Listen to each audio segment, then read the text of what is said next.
Here we go, guys. Quick start for today. Where are we? There he is. Hey. We are on live stream number 3 for this week already. I say that. When did we start? Did we start on like Saturday or Sunday? Yeah, I think we started on Sunday. Then we added in I added in a Monday one, didn't I? So I was live yesterday. I can't remember what I'm doing. Absolutely terrible. Really am. Hello, welcome. This one, as well as every other live stream I do, I am excited about, but this one in particular, just because it's I think this is approaching about a month old, this scenery. It was one that I missed. Regrettably, I have taken a bit of a look at it. Bit more than I usually would. As you know, I like to obviously leave all the first reactions, first looks to the live stream, and what I do is I then go in, get the obligatory thumbnail, and then dive back out, and then the next time I see it is with you guys. But I did take a bit more of a look around this one, not fully, so there's still quite a lot to discover when we do have a look at it, when we do arrive at Dresden. But yeah, this comes with a pretty nice feature list, so I'll take you through it when we get there. This one you can get on simMarket. Massive thank you to those guys for again providing the product, the scenery for me to take a look at. This is from Atelic, or I mean, you could say I don't know how to properly pronounce it. It could be Atelic, it could be Atelic. Atelic sounds better in my opinion, but anyway, it's linked in the stream description. I'll also link it in the live chat for you guys as well. Also as well, if anyone's doing any airline flying, who has been doing airline flying for a while, I discovered quite a nifty little thing. Now this doesn't really do an awful lot. I think this tool is it's a free web-based tool, I guess, and it kind of, if you want to discover real world routes and you want to copy real world routes, this is a perfect tool. So I'm using something called FR24 to SimBrief. So you can obviously set up a SimBrief account for free, and I'll just pop it in to again the chat. Dave, good to see you, mate. Hope you're well. How's the flood repairs going? Not really going anywhere, mate. Still waiting for walls and floors to kind of be looked at and stuff. They're dragging their feet, unfortunately. Not so much the landlord. The landlord is fantastic. He's told us to get a good plumber and get him to basically come in and do an inspection and put in 2 new toilets. So can't fault him there. It's more the sort of the estate agents, the housing side of thing, who are being idiots. Anyway, in the live chat there, I've put FR24 to SimBrief. Now what you can basically do is, if you go into Flight Radar, go to an airport, find a flight, you can then copy and paste the web address into that website, and then export it to SimBrief. And the only thing you've got to do is put your call sign in, which you can easily get, and then you can literally just have all the flight number and route and everything like that. So this is what I'm doing today. I'm actually on a Lufthansa flight from Frankfurt to Dresden, which was earlier this morning. I've selected the same stand, which is great because I don't think the clutter is going to allow it, so you might have to get pushed back and then head around. But the stand at Frankfurt allows you to basically pretty much go straight out onto the taxiway, although it looks like you can, but then there's a taxiway sign in the way, so I don't think we'll be doing that, so we will be getting pushed back. But we should be able to just get pushed back, head round, and then come straight onto 07 centre of Frankfurt, and then we'll be heading into 04, runway 04 at Dresden. So 50-minute flight. So once we get there, we'll get down and we'll have a look around Dresden. Again, this one's linked in the live description and the stream chat. What I do want to do, guys, just before we start, is just do a little bit of a...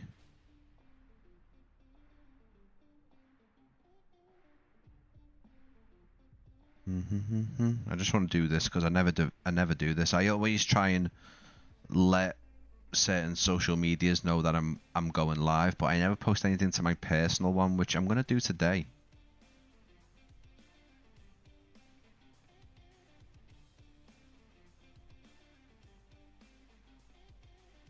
Yeah, I'm going to do that today.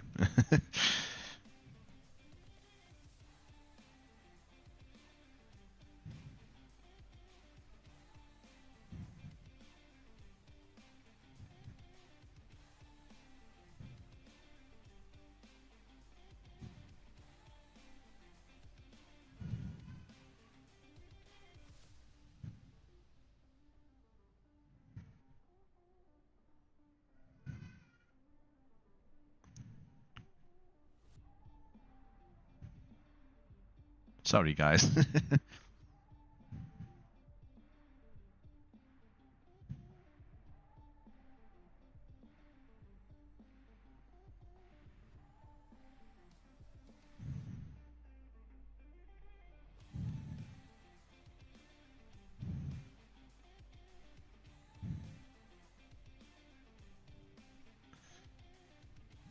There we go. I'm sorry for the silence.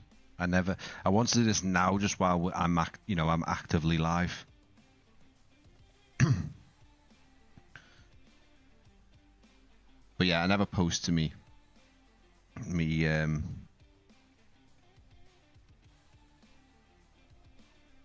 my personal Facebook, because I've never used my personal Facebook, to be very honest.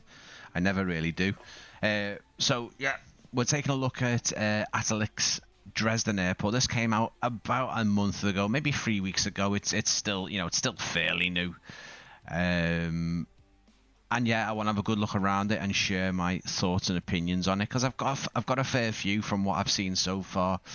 It is a really, really nice scenery.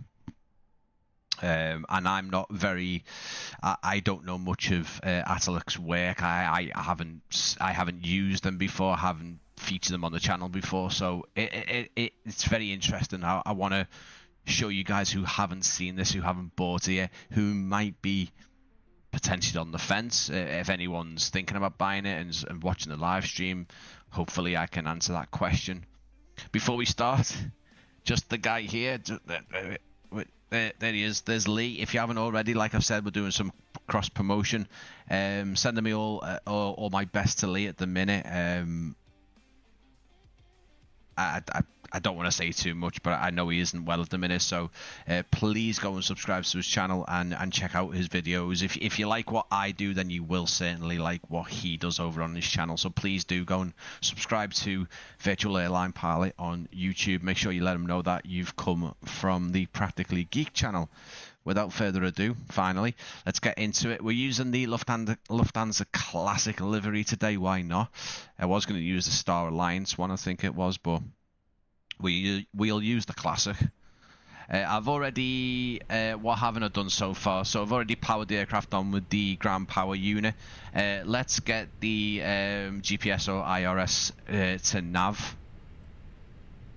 And we'll get those on for ourselves. Let's get the nav and logo lights on. I've already done the emergency lighting, and we've got the smoking and seatbelt signs on. And that's it for now. Maybe I'll remember to do the beacon light when it's suitable to do so. Let's get this flight imported. There we go. And let's have a look at the mass and balance. We've got 140 passengers today. Let's actually do a fast. We're not going to do real time. Let's do fast time. Let that load up. That should bring us nicely aligned with the IRS aligning. And for now, we can use the very, very handy EFB, which does make things... The good thing about the Phoenix is, obviously, I am still discovering things and learning more things. I had a bit of a go with Beyond ATC yesterday on a flight, which was quite interesting. Vectored me in for the approach. It went well. I couldn't complain. It was pretty good. But the good thing about the AFB is that... the EFB, put my teeth in. The good thing about the electronic flight bag is that... on the Phoenix anyway, is that you can fully manually do things. It'll give you the information you need, and then you can go to the MCDU and put all that info in if you'd like to. For the sake of the live stream, and to be honest with you, it is a lot easier. We're just going to do the send to MACDO MCDU. We're going from, as I say, 07 Center at Frankfurt. And we're still some things we still need to input, of course, but for now we can get our takeoff speeds. And let's head into the... Now, I was going on about the Stream Deck plugins for Chase Plane. It is fantastic. You've just got to be careful. The best thing I would say to do is make sure that you've got everything... or your key bindings not conflict, because I think with a extra touch or extra press of the button on your Stream Deck, you can automatically trigger something. Now, what I've noticed with this is that if you have got some conflicting key bindings, which can be a pain in the ass, is that I could be flying, try and press it onto the window view at the back or something, and then flick the autopilot off in some way. I don't know what it triggered. It's not exactly conflicting a key binding to autopilot. It might be something else that would send the plane into a movement that would take autopilot off, or anything else like that. So if you are going to use a Stream Deck plugin for Chase Plane, just be careful what you are key binding, because it can become an issue. Getting in the routine now of going into the AOC menu, the AOC menu, and just basically, I don't think you need to do this, but you can just do it to get into the habit of doing it. You can also do it for your load sheet as well. Let's request the init and make sure that we are putting in the right information. So we are call sign DLH062, which again is the proper one from the flight. I think it was this morning from Frankfurt. Cost index is 22. I left it on auto. And we are going up to 23,000 feet, flight level 230. That is the first little bit. We haven't got this information yet until the plane's loaded, so we'll go to our flight plan and do that.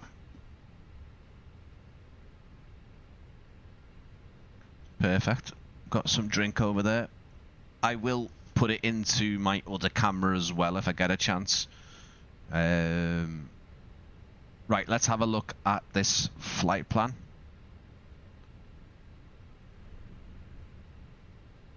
So we are departing Echo Delta Delta Foxtrot, Frankfurt. Departing from 07 Center.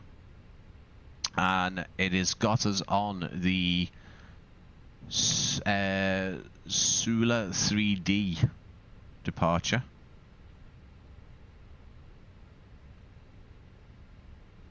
Let's insert that, and then we are 04 at Dresden, ILS of course.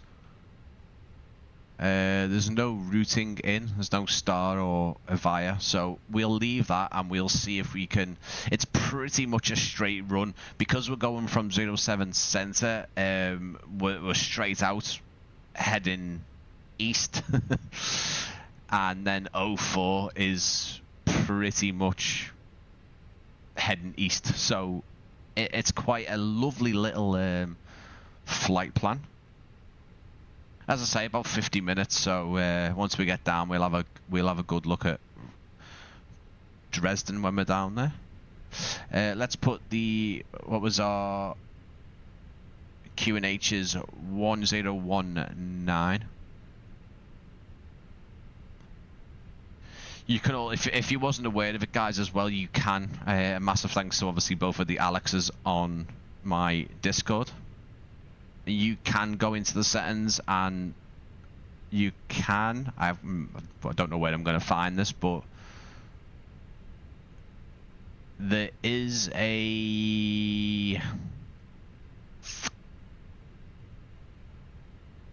something in here that will allow you to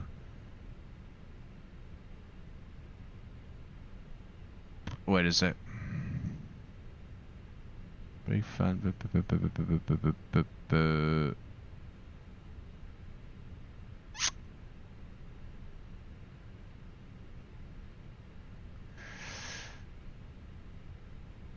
Doors simulation. I'm not too sure where it is. Anyway, there's something in the settings where you can basically, if you've not got the other well, the panel, but as well, if you do it virtually, the QNH panel here, it will automatically go to the co-pilot side. So as you can see, as I do it on both sides, it will do it on both sides, which is pretty cool. It is in the settings somewhere, so you can do that. Lost my train of thought. Where do we go? Yeah, we're going to look at the flight plan. So obviously I can't put it into ARC yet because we've got no GPS. Let me just flick this through. So nice departure all the way down. Don't know why it's got us doing a silly turn there, but and it's got us going straight. Oh no, it hasn't got us going straight in, has it? For some reason, it's got us going all the way around. It's it's weird. You can't see it, but I think if it got rid of DRN, so if we go to clear and clear this one, and then we clear the flight and discontinuity rather. There we go. That should be fine now. That should work for us. Perfect, and we can go. We don't need to be vectored in, or we don't need to vector ourselves in. It should just be a case of capturing the glide slope when we need to. Looks good. IRS has aligned, which is spot on, and our aircraft is loaded, so we can now go into. Again, it does give you the appropriate information here to pop all the values in, so you can just take it over to the MacDo if you're feeling lazy. I don't know if the Airbuses have a similar system. If anyone can let me know. I'm pretty sure one of the Alexes did let me know that there is a way to sync it up with the MCDU. In real life, I mean, obviously, if there's a pilot with a tablet there, there's a way to obviously transmit the data that they need over. I'm assuming that they should be. If there's not, then it gives you all the relevant information there. Right, let's see what we have to do now. Well, let's get the ground spoilers out. Let's take our wind shear warnings on, transponder on, and TCAS and all that good business. Still learning all that, guys. All this is completely foreign to me. I know enough to get the plane up in the air and get it to where it needs to be for the most part. Let's get the fuel pumps on because we're going to be ready to get out of here. We will be pushed back. As I say, I'm pretty certain, from what I've seen on flight radar anyway, you can, planes who are on stand here can actually just, you know, dive themselves out onto the taxiway, onto the runway, because ideally we could have just gone all the way out there and then right onto 07 center, which is this runway here. I'm not going to chance it just in case this thing has got any kind of collision on, because you just never know. So we are going to get pushed back, and then we'll come round here. And this flight this morning did actually come off on, did start its journey on this taxiway, and then obviously probably turned and burned it right out. For the sake of me being a newbie, I might just take the taxiway all the way down to the next intersection if there is any. If not, it will be the start of 07 Center. Yeah, so we will just go to the start of it, just because it's me, just because it's me. Let's get the APU on. Wait a couple of seconds, and then we will get the APU bleed on. Again, there's a lot of this overhead panel which is completely foreign to me, but with time,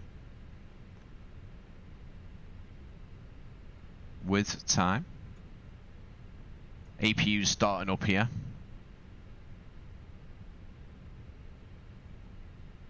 Personally, I can say trying a bit of the 737 MAX out, it was pretty fun, but I would say that Airbus pilots have got it a bit easier.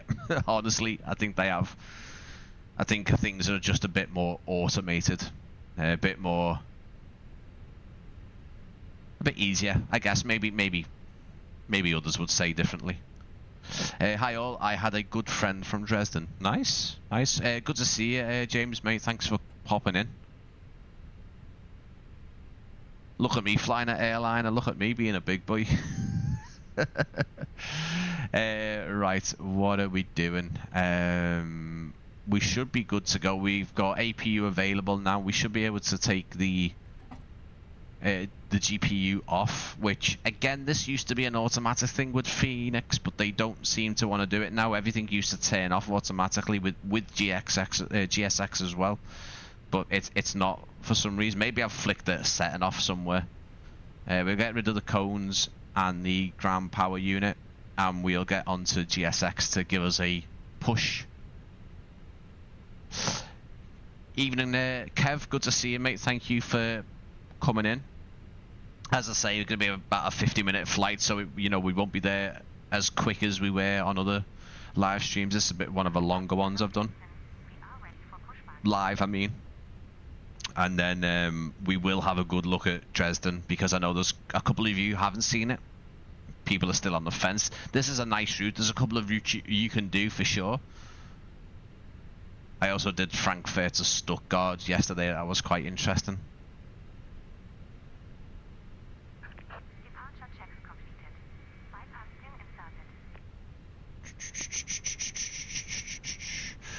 We're going up to 23,000. Let's just put it at 10. We're not using ATC, so we'll just do the initial climb to 10,000 just to start with. Let's put the constraints on. Oh, can we not do that? There we go.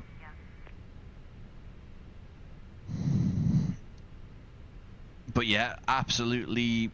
Yeah, I admit that I was wrong. I didn't think flying these airliners would be much fun, but I think when you get to start learning the aircraft more, and when maybe it's not as fun when you're just a seasoned pro. You're doing it day in and day out on the sim, and it's nothing different. But for me, it definitely is. It's so much fun.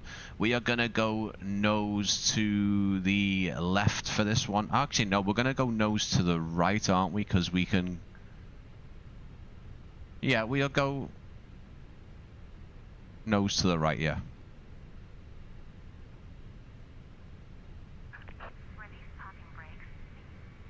Your flights are always entertaining. I need to nip that in the bud, don't I, Kev? I need to get the. I need to be a bit more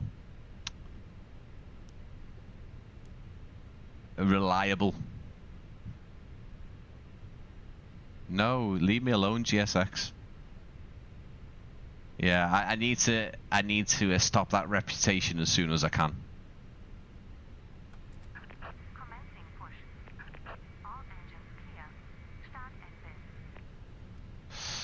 Perfect, let's go. I remembered the beacon light.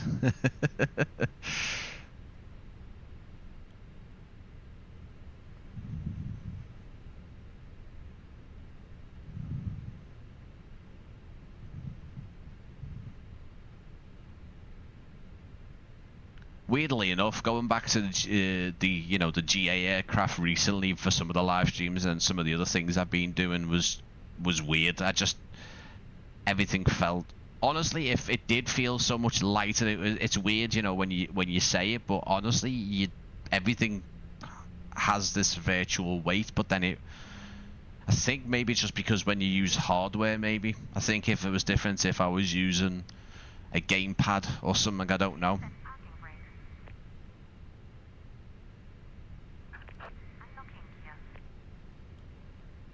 But certainly when you're using hardware, I think oh god, don't do that.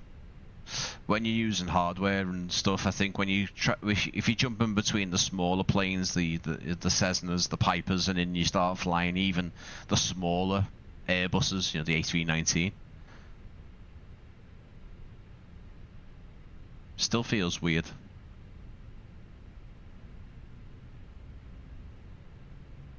Now, I think the only other Frankfurt, or at least from what I know, is the Aerosoft one, which has just been updated with the newer terminal. I don't know what this centre line is on the taxiway. Someone had a few jars, someone had a few German beers when they were doing that taxiway.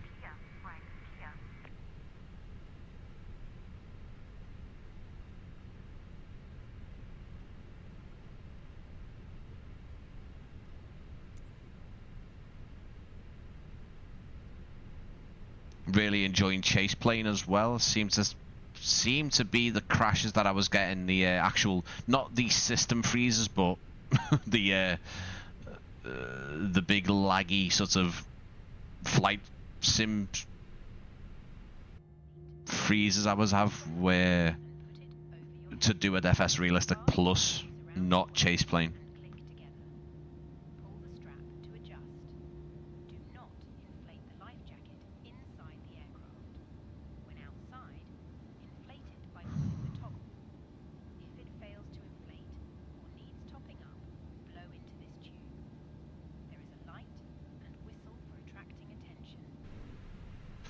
Yeah, so obviously a little bit of patience for this one, guys, because we will be taking the flight. I'll have a little chat once we're up in cruise, and, you know, any questions, anything you want to chat about, let me know, you know, within reason.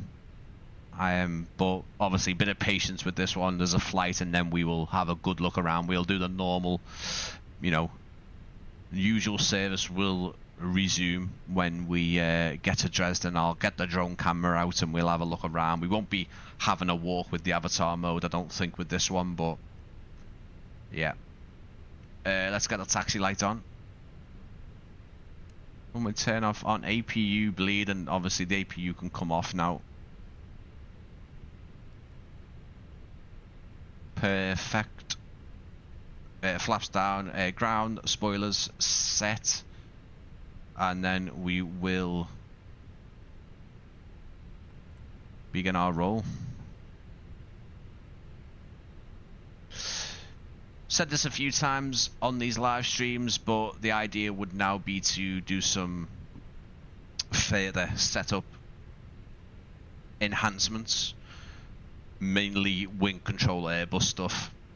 And the plan is to have a GA section to my left. That would mean me actually not getting rid, but actually moving this screen that's on a desk arm over to the left to be my GA screen, and then using, I think it's like Windows Shift arrow or Windows Control arrow. You can move between screens when the simulator's on. So if I'm feeling like Airbus, I can plop it on this screen. I've got my Airbus set up in front of me.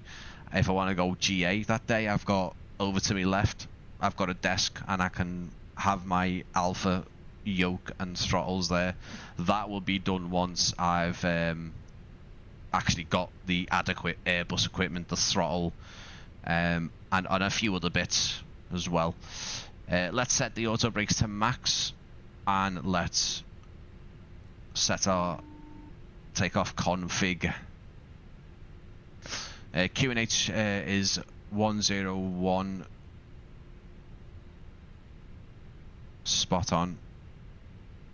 Let's just refresh and see what it is doing over in Dresden. We've got 1024 winds. We've got a 2-knot wind at 300. What are you doing?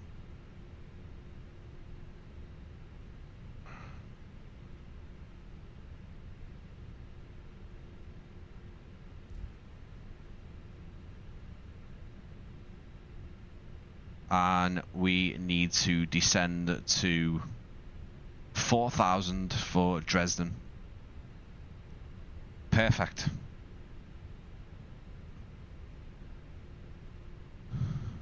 Yeah, the only other Frankfurt is I think the other main one is actually Aerosoft, and I've never ever seen that one. I'm not too sure how old that one is, but they have just released the update with the new terminal, which is pretty cool. Maybe it's time to have a look at that.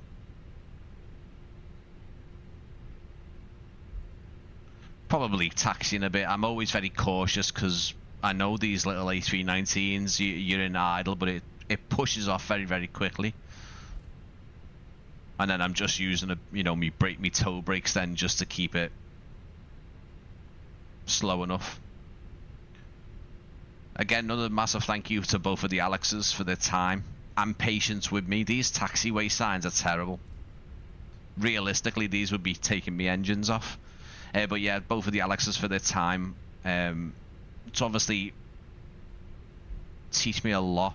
Also, another great tip was to keep the screw just above the between the PFD and the ND screens. That screw apparently is in line with the nose gear, which helps line it up. I don't think pilots do they usually keep it to the center line when they're taxiing. Is it fundamental? Is it something they have to do?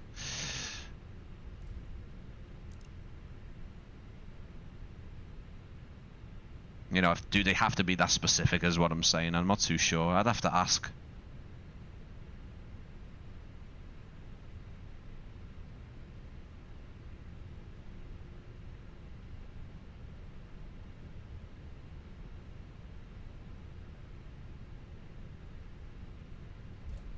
It's about 7 o'clock in the morning, I think, so the sun is still rising. I also haven't got used to doing any turn and burns. I could do that because we're not using any ATC, but still making sure my takeoffs are pretty good, you know. Especially using the throttles without any detents, which I think is a pain in the bum. Bring the throttles up to 40.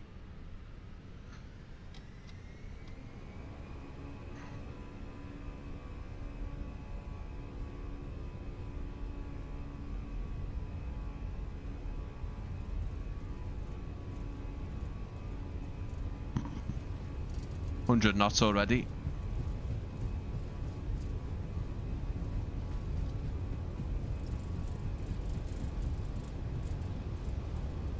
And there's V1 rotate. Bit off center there. Positive rate gear up.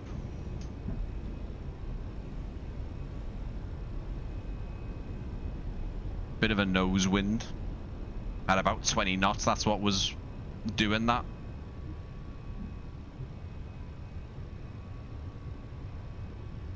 Evening, buddy. Good to see you, Jacobite.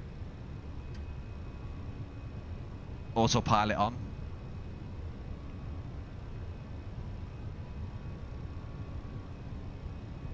Again, initially climb when we get up a bit further. We'll set the altitude to 20. Where are we going? 23,000.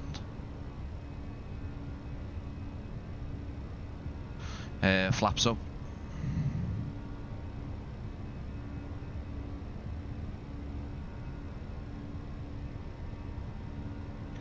I'm not putting my levers back yet to climb thrust because every time I do it, always wants me to put it back to flex.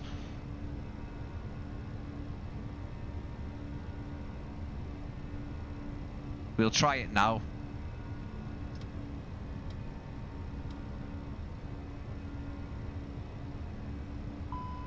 Yeah, it's going to want me to put it back to there, so I'm not too sure. I need to ask someone about that.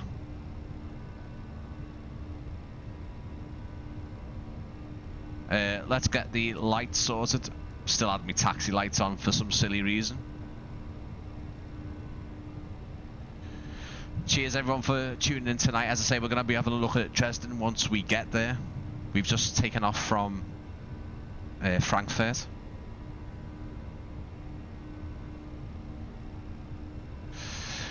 So Jacobite, we've just departed Frankfurt in Germany, and we're heading to Dresden to take a look at the Atelic Dresden scenery. About a month old, but it's still very relevant.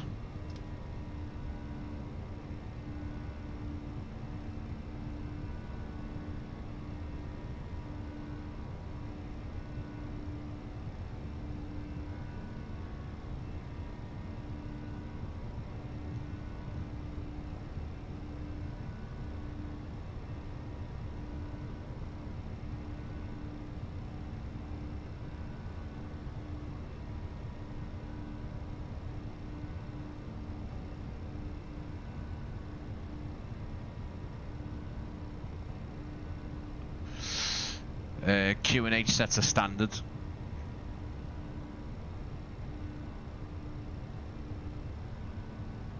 But yeah, as I say, guys, just getting more used to flying the Airbuses. We're still gonna do the same level of exploration around Dresden. Should give us about an hour and a half maybe to go and have a look around Dresden Airport and see just how detailed it is. Gonna carry on our climb. We're gonna go to 23,000.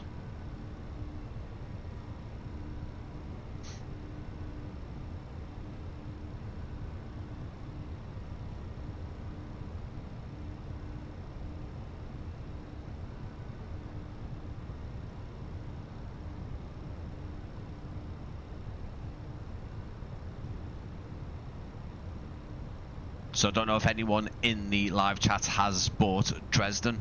Again, I find that obviously airports themselves and payware ones, it sounds, this is going to sound very obvious, but obviously when you look at new airport releases, it's targeted to a specific audience, usually whether that particular person flies them countries, it's one that they're familiar with. Someone will be looking at this live stream, someone will be looking at the trailer, the promotional things, and say, Dresden, I've flew from there, I've worked in there, I fly routes in Germany from different airports, this could be something that I'm interested in. The thing is, if it's not something that you, again, it's a silly statement. If you're not interested in it, then you're not going to go and buy it. So you're not going to be watching any of the stuff for it, you know, whether that's a live stream, the trailer, the promotional stuff. It's just, you know, you're not going to be interested in spending your time looking at it, which I totally get, you know what I mean? But I can also say that might work out in a different way. I think when people are just into the sceneries that are being released, I think that's another thing as well. If you are, sorry guys,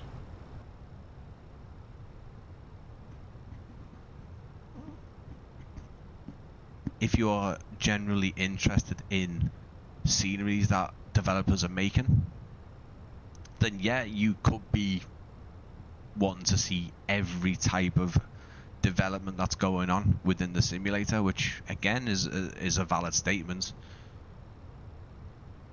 And this is when it becomes a very expensive hobby. is that,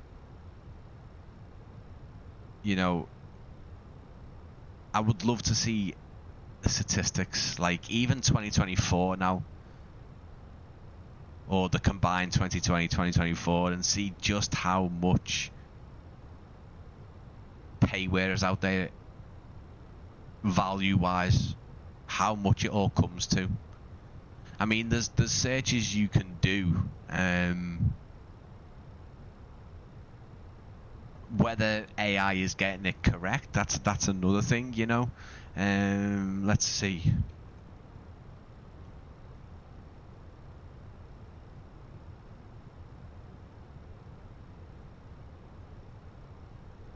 How much payware was sold for Microsoft Flight Simulator 2020? Again, this is just AI. Precise total figures for payware third-party add-ons for Microsoft Flight Simulator 2020 are not publicly disclosed by Microsoft, but market is substantial, with estimates suggesting top-tier developers can generate a revenue base of over 10 million. Interesting. Aircraft examples include India Foxteco aircraft $20 to $30, Fly Mad Dog is approximately 70, Flying Iron simulations, indie builds, Flight Tampa scenery. So there's no there's no real figure that it can give. It's very interesting. Yeah, I just Scottish and UK DLC for League and Heath. Yeah, see, this is saying this. We need another UK update, in my opinion. Another just something to fill out the rest of the things that we've got in the UK. Maybe they're absolutely fine with the UK Microsoft, but I know the next one is Australia. Quite interested to see that. I will be doing some kind of live stream for that. For sure, to show some of the new cities and airports, because it is a world update. We will get some new airports, of course. I'm not too sure if they've released the airport list. I know they've shown some of the cities off, haven't they?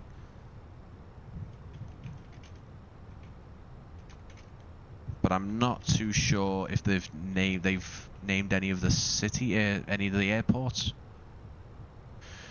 It arrives next month. Enhanced cities: Sydney, Melbourne, Brisbane, Canberra, Perth, and Darwin, with 2,500 square kilometers of new photogrammetry in Melbourne. Airports: 6 new handcrafted airports developed by Gaia Simulations. It doesn't actually say what they are, I don't think. But again, interesting that Gaia Simulations, maybe the team has been split up, because we know that Gaia Simulations have announced some of their own stuff back to kind of before they teamed up with Asobo Microsoft to do, the world up, the handcrafted airports, the default handcrafted airports in the sim. They've announced Corfu as one of them. So maybe there's a team dedicated to Microsoft, and then they've got a team that are doing their own stuff again, which is quite interesting. I told my wife when I first bought an Xbox S, it was to play Microsoft Flight Simulator, as I'd always been a PlayStation gamer. After 2 months, I bought the X for better and smoother flights. Now I've spent 700 on jets. You could have just basically bought a PC. No, but obviously, yeah, personally, £700 PC I don't think would cut it, in my opinion. You'd still be getting the same sort of visual fidelity as a PlayStation 5, Xbox X. Let's let the passengers out their seats. Oops. Numbums. We can pop in the destination data, which again I find does change, but we can do that. QNH for Dresden. 1023 rather.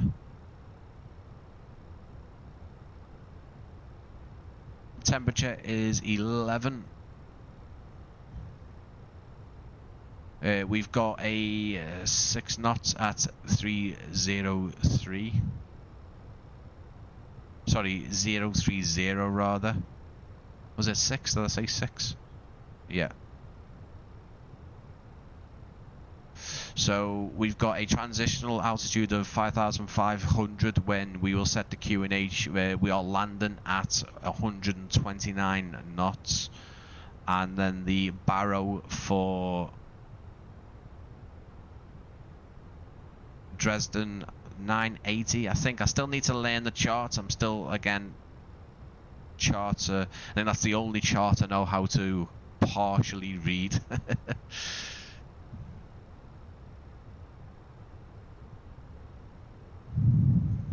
Let's get it back to flight path. Don't know what I was saying then. I was just blabbering on. Avionics, an aircraft update 4, again, should be pretty soon, along with sim update 5. World update, does it say anything about the airports? It just says World Update 21 Australia, May 2026. Lots of new points of interest, loads of photogrammetry, some discovery flights and landings, a bush trip. We don't have any word on what airports there is yet. Be interested to see what airports they pop into that. I'll be excited to see that, and I will be live streaming those airports for you guys to take a look at and see what. I've noticed that the default handcrafted airports from Gaia Simulations have definitely improved over the years. When you head back to some of the older stuff, you can definitely see the quality, the change in quality.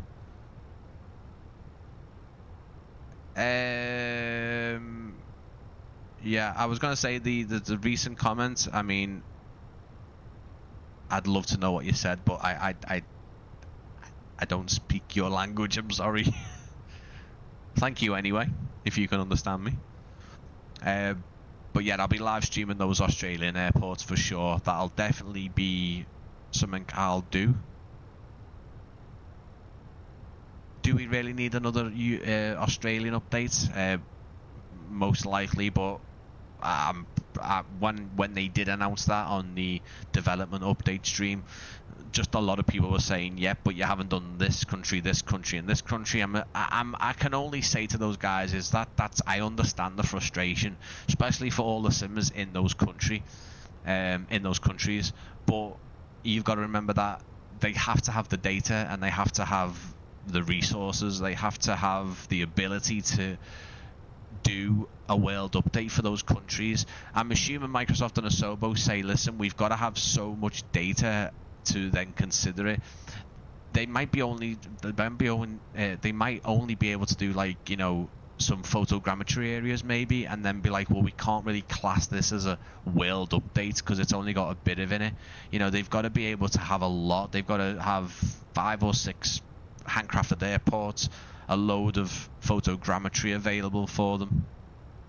It wouldn't make sense just to throw out a little half-assed world update, which then would cause issues, because then those people in those countries are saying thanks, but you've not done much, and they're just going round in circles. Then you're damned if you do, you're damned if you don't. It is a very good analogy for the flight sim community, because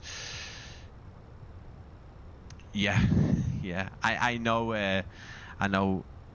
Asobo and Microsoft do sometimes break things to fix things, or fix things to break things. It's yeah. I understand, absolutely understand. But yeah, thank you everyone for the patience today with this one. This is obviously a live full flight. You know, it's a, you know, not a real time route, but it's a real route I've taken off flight radar. Again, I have stuck FR24 to SimBrief, the website. You can just chuck in any flight radar routes that you see. I think you can do past ones and future ones, and you can pop it into that website and generate your SimBrief plan, which is fantastic because it'll take everything you need off there.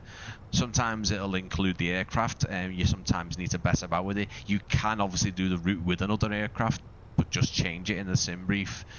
And again, you can mess around with the runways, but I've found that most of the time SimBrief will, I think, use the active runway at the current time.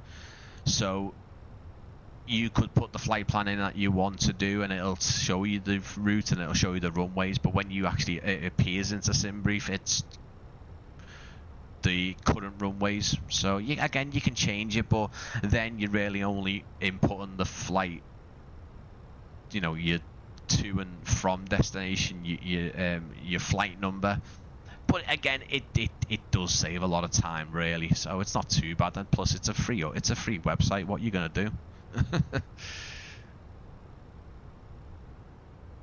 Flying over. I haven't got my Volanta on at the minute, which I usually do have, but I'm not gonna bother. Pretty certain I've got the Germany World Update installed, or at least streaming or activated.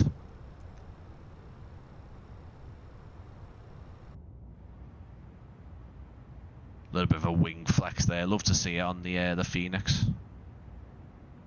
I am hoping to do a review or feature the new Sim GFX. That's another bit of a talking point, isn't it? Because these guys over at Sim did a freeware, didn't they, with some like emergency effects like flames and sparks and stuff like that.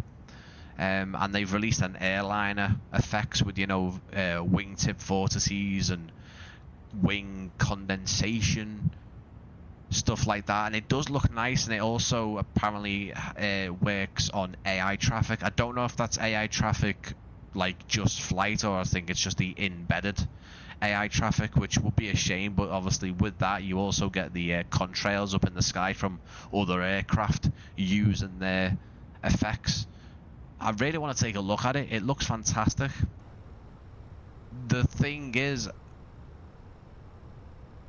I think unless you are a person who likes to see your own replays, or I don't know, makes videos of your landings, for example, you're not going to see it, are you? You're not going to see much from the flight deck. If you're a person who just flies the aircraft and doesn't watch it afterwards or makes a video out of it, you're not going to see those effects. So I think it's about 20 quid, maybe it's maybe $20, maybe that's about 16, 17 quid, I don't know, maybe a bit cheaper. But it's one to think about. It's lovely to have it, but unless you watch your replays back, I don't think it's not going to make any difference. I know that the guys have worked very hard on it, and the animations and effects of the condensation and the ribbons that come off the wings, the contrails and stuff, are all based on temperature and atmospheric. So it is pretty good. It's not, they don't just the effects don't just happen if the atmosphere and the weather's not correct.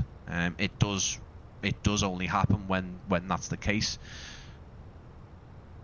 But again, you're not going to see those effects unless you do record your replays and playback things and stuff. So, but it still looks fantastic. For me, it definitely would be a thing if I'm making a cinematic or a trailer for either or an airport or an aircraft. It's going to look really amazing. Rain on the ground gets sprayed back in different directions. It does look really, really nice. Let's talk about Dresden then. Dresden Airport. Echo Delta Delta Charlie. Located about 9 kilometers north of Dresden's historical city centre. The airport features a unique terminal built inside a former aircraft assembly hall, giving it one of the most distinctive airport architectures in Germany and probably the world. It's got a 2,850 metre runway.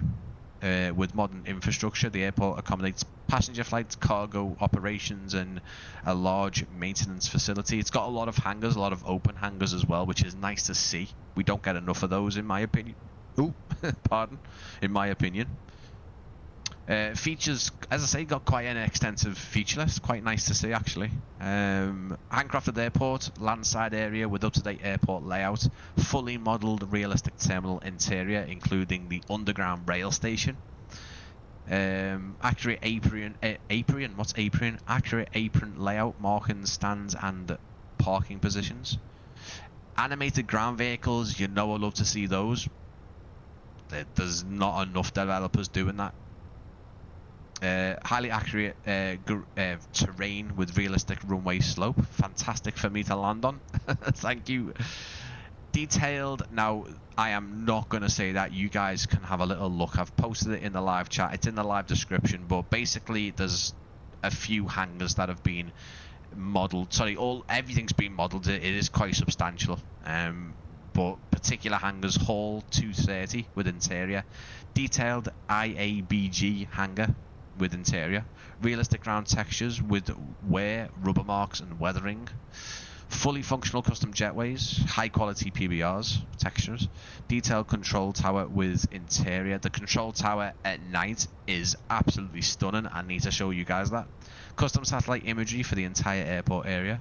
Seamless integration with the Microsoft Flight Simulator photogrammetry. It is done really well, I must admit. We are seeing that a lot recently. Developers are getting really good at blending that photogrammetry around the airport.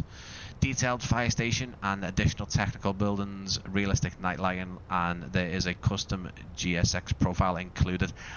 I will admit, I don't know if I've installed that. I hope I have installed it for you guys. I'm not 100% sure. Let me just double check while we're up here. Hopefully I can check that quickly. I've got quite a good memory on where this GSX folder is located. There it is. Have I? I have. Thank God. So that's something. And nearing our top of descent, I think that's what we're calling it, isn't it?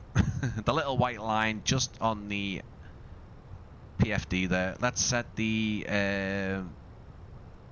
navigation display to arc. Just gives you a bit better look.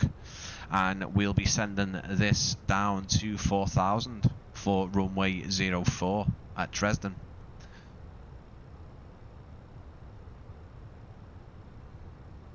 What I will say is, if the flight is longer than an hour, I would most likely say that I won't be doing any flights on live streams that have, you know, the airports are massive basically. So if the airports are really, really big space that we've got to look at, then I won't be doing it, because it just takes too long. A good example of that would be potentially the new Orbex at Atlanta.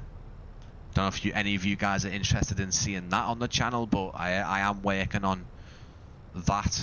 So definitely stay tuned. I know there's been people wanting a third party Atlanta.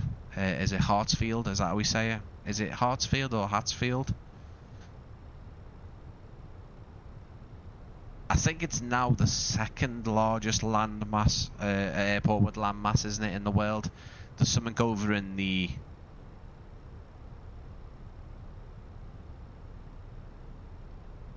Is it over in Asia? Somewhere over sort of that side of the world, you know. Middle East, maybe. Because I'm pretty sure I've seen it recently. There's a statistic on somewhere saying that Atlanta was second. So it has been overtaken, it seems.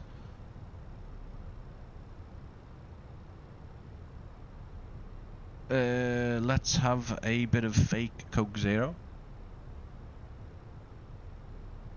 Sticker on the bottom, still not getting that off. But yeah, I am working on getting the Orbex Atlanta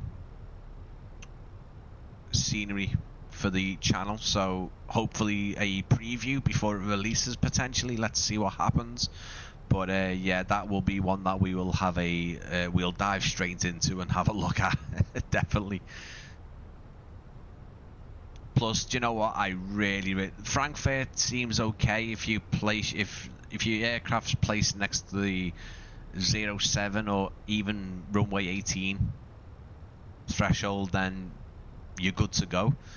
But I don't like Amsterdam. I'm not too keen of flying out of there on the sim because you spend half your time. The taxi out to the runway sometimes is bigger than the actual flight, so there's no point at all. What do we need to do here? So let's just have a little look at our arrivals page and just refresh things. Everything seems to be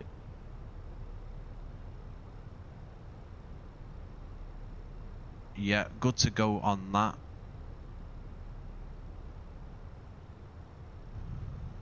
We're down to 17,000 now. I believe this little green ball means that the aircraft is in the right place that it should be, the right altitude. You can also see it's hitting the managed speed, so we're all good at the minute.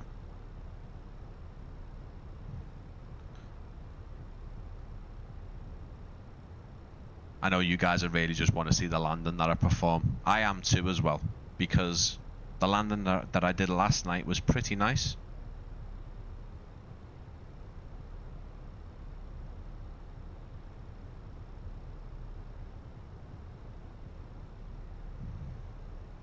My landing last night was pretty nice.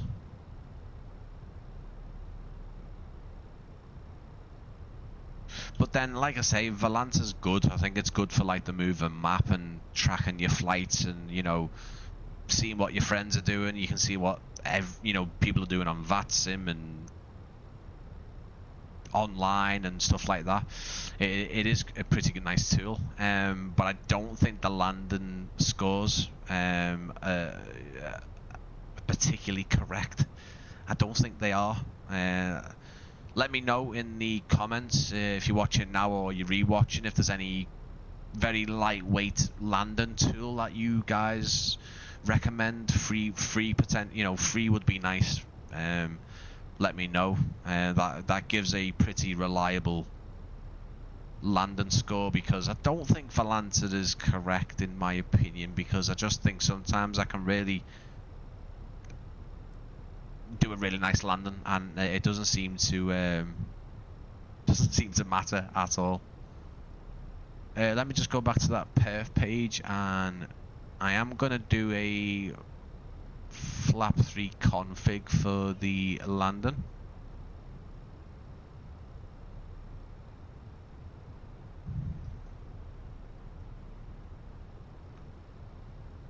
We've sent everyone back to the seats. Now we are approaching flight level 1. Yeah, exactly. I see. Even if I could fly the plane, I couldn't talk on the microphone like some of these pilots. They just sound too good. 1-3. We're down to 1-2-0 now. Again, plane is being managed correctly at the minute. Got some loads in on the ground there. It looks really bad just then. It looks okay now. Let's zoom out and see where we are here. We are pretty much now lined up with the runway, so this is going to be a very long approach. You can actually see Dresden all the way out there, because actually the runway and the taxiways are quite light in texture.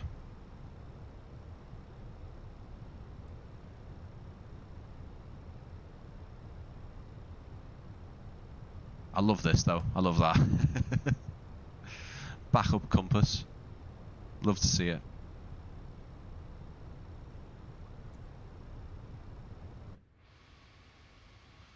As I say, the classic Lufthansa livery.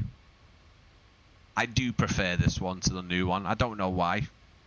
I honestly don't know why. I think it's lovely. Just the old, the grey underneath and the blue tail. Still a blue tail now, but you know, you can see. I think the new one isn't a bad sort of. It wasn't like the old Korean livery going to the new one. I mean, the less said about that. But the upgrade that Lufthansa make wasn't a terrible one. It's the new one's nice enough. But I think that, especially on the 747, you can't whack it. It's lovely.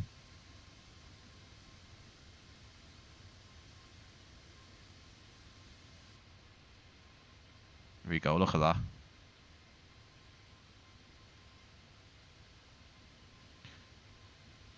And this is what I love. That this positive side of flying is me actually saying, actually, do you know what? I would never really use chase plane, but it is absolutely incredible. I can't fly without it now. It doesn't matter what I'm flying. And also airliners. I said, listen, as long as flight sim looks this good on the ground, the scenery and everything looks so realistic when you're flying the GA aircraft, there's no point for me to fly airliners. But here we go. I've taken the time, and this is why sort of the channel was a bit, for about a week or so, wasn't it? I was just learning to fly this, and my Volanta sort of flight page now is just a big massive scroll wheel full of flights. It looks incredible.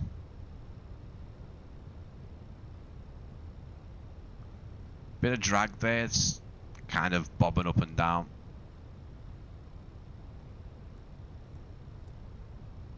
We also might be a bit lower than we need to be. Let's stick the ILS on the glide slope.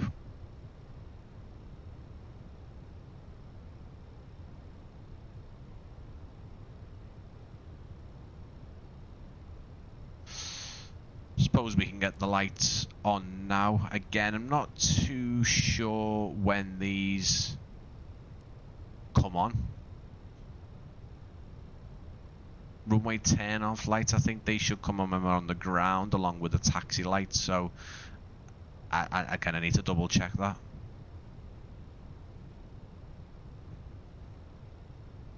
simMarket is in the chat. Good to see you. Good to see you. Thank you so much for coming in. Hello, hello. We're nearly at Dresden now. Good time to come in. You can witness my terrible landing. But yeah, for everyone who's been waiting to see Dresden, let me know if you've bought it. I'd love to hear everyone's thoughts. People who are re-watching the stream, people who are watching now, what you think of Dresden if you've bought it. Also, as well, if you're watching, what you actually think about it, seeing it on the live stream, and whether it's going to be another purchase. Which, yeah, I know, I get the friendly little shake of the heads going, you're making me buy things. Well, that, you know, that is the idea essentially. But you know, it's better that you guys have been able to get a good look at these products before you go ahead and spend your money on them. QNH 1023 for Dresden.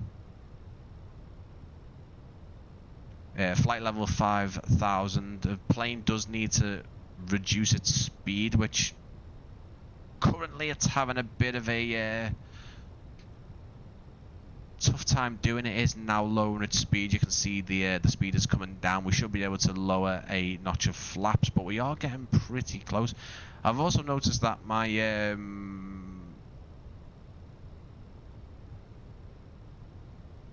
my distance hasn't come on.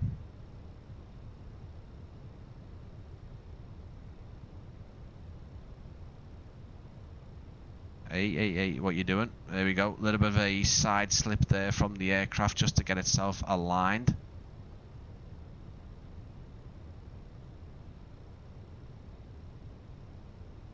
I am going to pop me gear down now because usually I would have a look on the ILS here and see what the distance is, but it's not giving me it. Not too sure why that is. Maybe the landing gear was a bit premature then, but we'll see. We'll set the auto brake to medium. We will drop a notch of flaps as well now.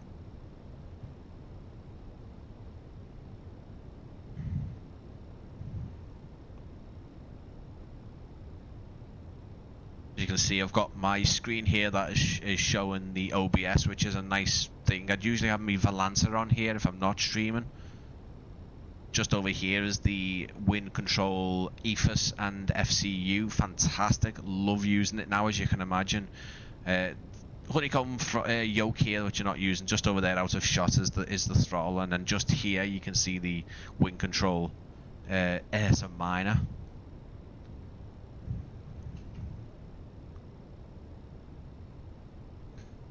The aircraft has let off a lot of its speed now, which is great. Photogrammetry round here does look really nice. It really does. And again, a lot of these developers recently have been impressive with their seamless integration. They obviously use the word seamless, and it really is the scenery blended in, their own scenery rather, you know, the airport, and then the surrounding is photogrammetry. It can be hard to do. I have seen airports, third-party airports that don't do it so well. But yeah, live weather on. The time is in the morning because this is when this particular flight would have went out. Last notch of flaps, flaps 3. Again, because we're using flat config 3, it's telling the aircraft we are actually using full flaps. Maybe we should have used full flaps for this this runway, but we'll never know now, will we? GPS was locked on a few minutes ago, which is great. Not too sure why we didn't get the distance there on that one. A bit confused on that one. Landing lights on, flaps at 3, speed, ground spoilers are set, and now it's just up to me to get this on the ground and show you guys around. Now, the last time I did this flight, just for a bit of practice, I did notice a fair few stutters when we landed. I ain't blaming the sceneries at the minute, because my system seems just to be a bit terrible recently with being on the ground in any sort of handcrafted airport. Even in default airport, it's struggling a bit. So what I would say, guys, is reserve judgment on the performance that you see when we're kind of on ground and in the aircraft. I need to have a look at my system, because yeah, it doesn't seem to be being very nice at the minute. Right, okay, we are fully aligned. Another thing I'm terrible at is keeping the aircraft fully aligned. We've got a headwind giggity of around 8 knots, 7 knots, 6 knots now, okay, apparently. So hopefully should be able to keep myself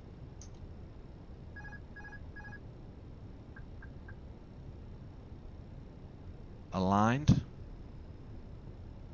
he says confidently. 400 above.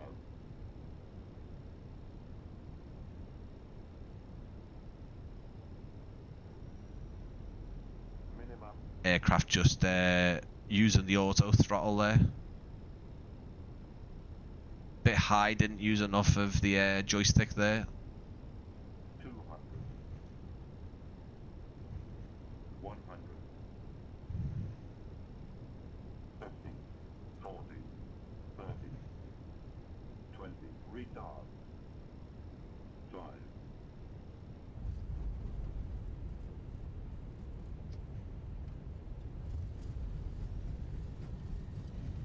Not bad at all. Probably one of my floaty, not floaty axles. Not too bad. Not too bad at all. You can see some of the hangars over onto the right there as well that Atelic have modelled into the scenery, which I think look fantastic.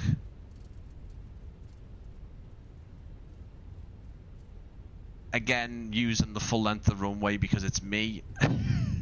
But Yeah, I think any good pilot would have been off by now.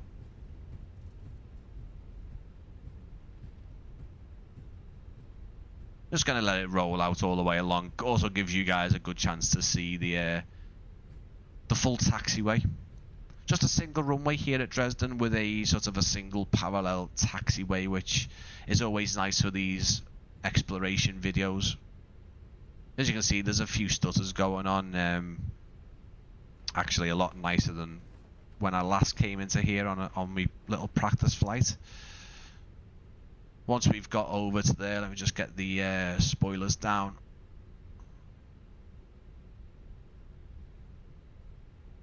Let's get the APU fired up to when we get onto stand.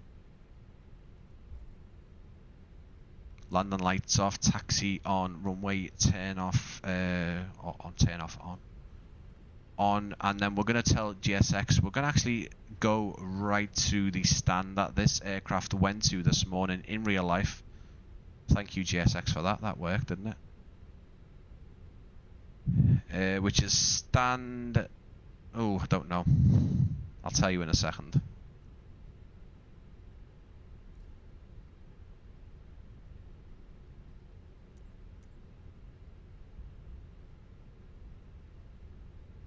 Stand 30 to 38. Apron 3, stand 3, is it? I don't know. Doesn't seem to know itself, to be honest. So this is another one of those airport sceneries that I absolutely love. I think the level, the amount of objects in this airport is just incredible. I think Atelic have done a stunning job on the number of items spread across this foliage.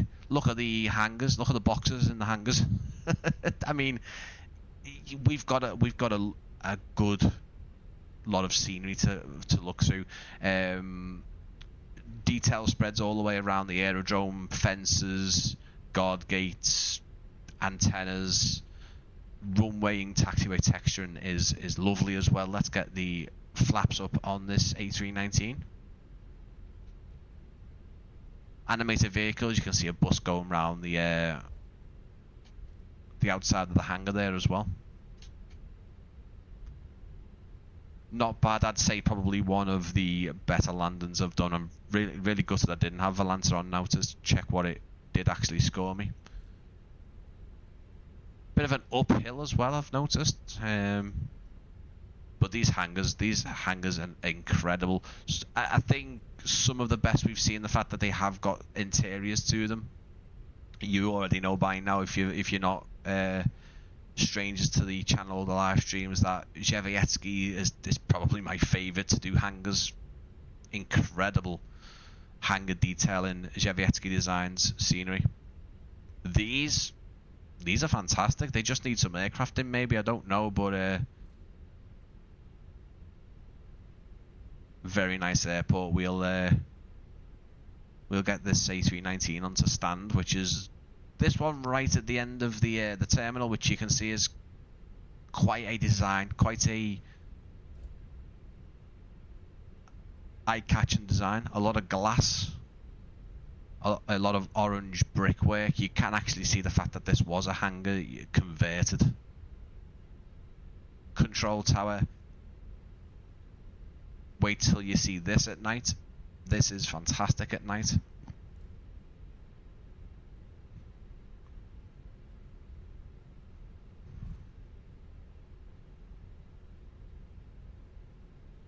Let's slow this down. Let's try not pull the slam on the brakes.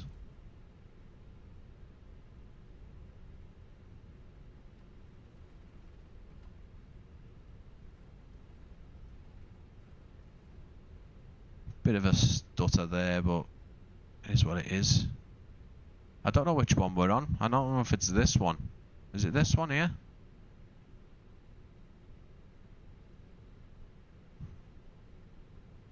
I think it is. You can see all the animated vehicles going around the airport as well, which is pretty cool.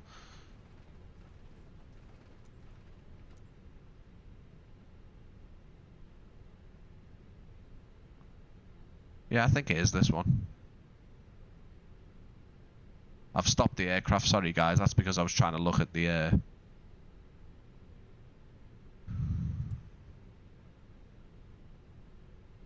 I'm not getting any GSX stuff, though. That's the problem. Maybe I'm on the completely wrong stand, but hey-ho. We're not doing any sort of take passengers off and all that business. It's probably more over there. Let's just have a little look and see what's going on here, because it never usually gets it wrong.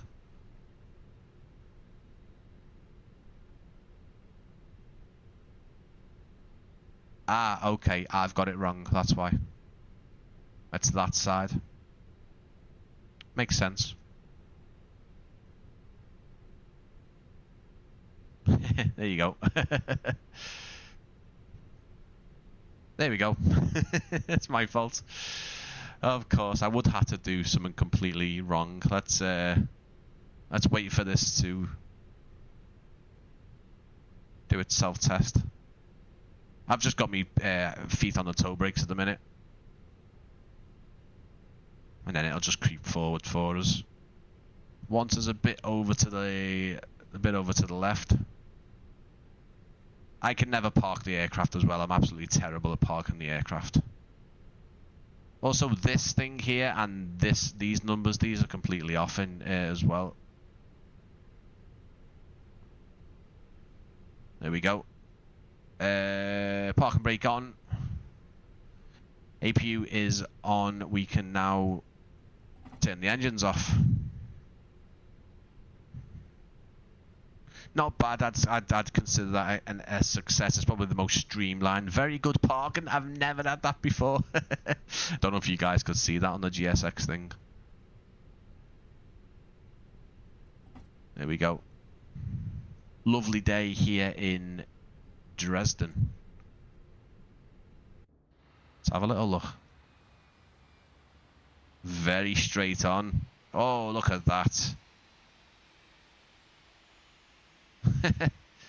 Is a 737 and a 767 parking exactly the same?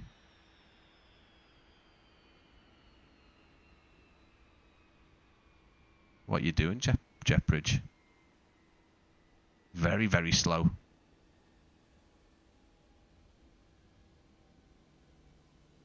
It's like in slow motion. Didn't turn my taxi lights off. Good job, Brian.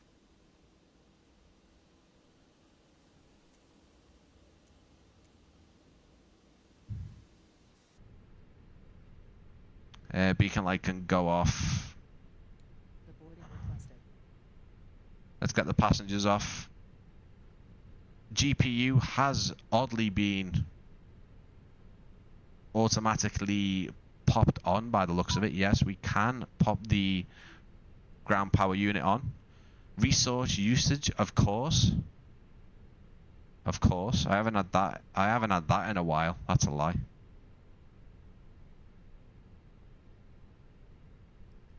GPU off. Perfect. And what's going on with the JetBridge? I've parked perfectly. Why haven't you connected? Right. Anyway, guys, let's get our butts around. No passenger stairs. You will not see passengers visually. Okay.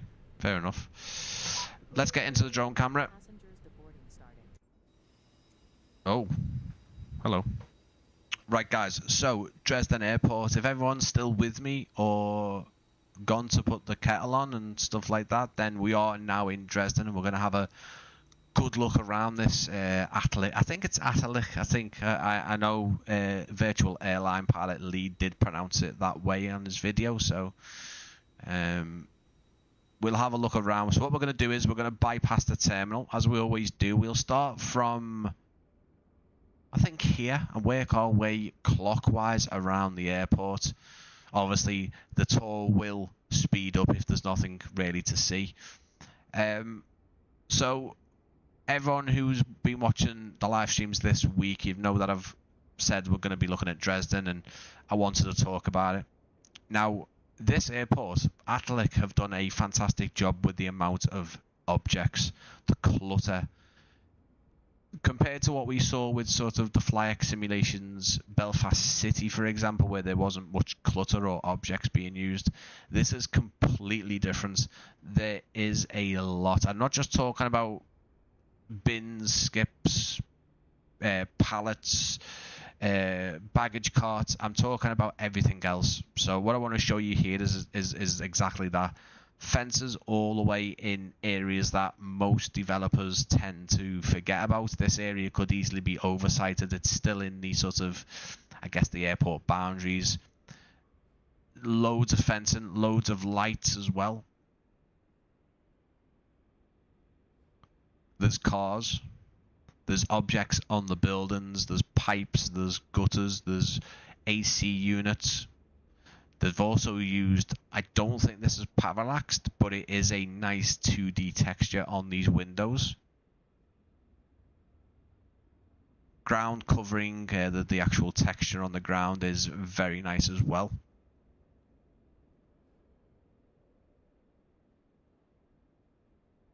But the reason why I was being so coy and so secretive, not secretive, but people wondering, oh, why is he not saying what the issue is? Because it sounded like there was an issue, and there's no issue. This scenery is packed full of everything to make it look like Dresden Airport. I've never been there, but from the pictures I've seen, they've done a fantastic job. There's a lot of signage. There's a lot of authenticity. The thing for me about this is, and performance is fantastic. The thing for me with this is just the texture work. The texture work isn't on the same level as others, but that isn't, for me, it isn't a criticism, and I'm trying to not make this sound like a criticism or make it sound like a bad thing. It obviously will help with performance. Not every developer can implement really amazing texture work. And guys, by the way, I'm not saying that texture work is bad. I'm saying compared to others, if you compare it to Aerosoft, AnyBuilds, Pyrig, those guys, there's just, and I would say those elements of this airport. This, for example, this looks great. This looks fantastic. It looks weathered. It looks great. I think it's the main terminal here and the main terminal here and the car park. Do you want to deboard crew? No, I don't. Things just look a bit too new. They don't look like this. This looks very old and like it's been there for a while. The texture work looks very good on this. There's just some of it. Now, this might be just me, and this might be exactly how this building looks, but the brickwork looks a bit too new. I don't know what it is, and I'm not, again, I'm not criticizing it. I'm saying there's just, look at all the static people here. There's trees, there's benches, there's signs, there's bins, there's cars. Everything looks super immersive. A lot of popping on the mic. Oh, I am sorry, mate. Maybe it's a bit too close, maybe? I don't know. Is it a bit too close to me grid? Or is it like a more of a, it's missing audio out? Hopefully that's helped a bit. So yeah, maybe it was too close to the old grid, and hoping it's not just cutting out audio. I apologize, Dave, mate, but thanks for letting me know. Still hate this issue. This is again not a developer issue, but something Asobo and Microsoft need to get sorted. This just ruins things. Sorry, mate, bit too close to me trap. I apologize. This kind of transparent thing with any trees and scenery in front of it, it just, yeah. Especially if there's a lot going on. It can really make the best of sceneries look a bit, yeah, a bit of annoying. But yeah, no, I'm not. No, see, it sounds like I'm being overly critical with it. It's maybe me because the fact that it has so much detail, a lot of, again, a lot of signs, a lot of authenticity and ground clutter. You know, they've got the road in again. Look, all the road is in there. The traffic lights, the junctions look really, really amazing as well. And again, there's the integration or the seamless sort of overlap with the photogrammetry. There's nothing really getting, crossed over with their scenery and the default sort of photogrammetry satellite stuff going on. I think they've done a fantastic job actually of they've even taken the road map all the way down. You can see where it ends clearly, but they've done a nice amount of scenery development in the landside area, and it does look really, really nice. Petrol station here with, you've got your cars in there, you've got your pumps. It doesn't need to be overly detailed in my opinion, this section, but it looks very, very nice. There's a few floating cars here, but they're all custom. They're all a lot of copy and pasting going on, but I think again, to help performance, this would be preferable for the developer. Just a lot going on, isn't there? There's, if you're a local to Dresden, if this is an airport you fly out of, and I'm taking Liverpool as an example here. When Innie builds the Liverpool, and they did that rendition of Liverpool, which is just fantastic, and they're still updating it as well. I haven't had a chance to have a good look around the version. I think it's 1.4 now, and it's been continue to be developed.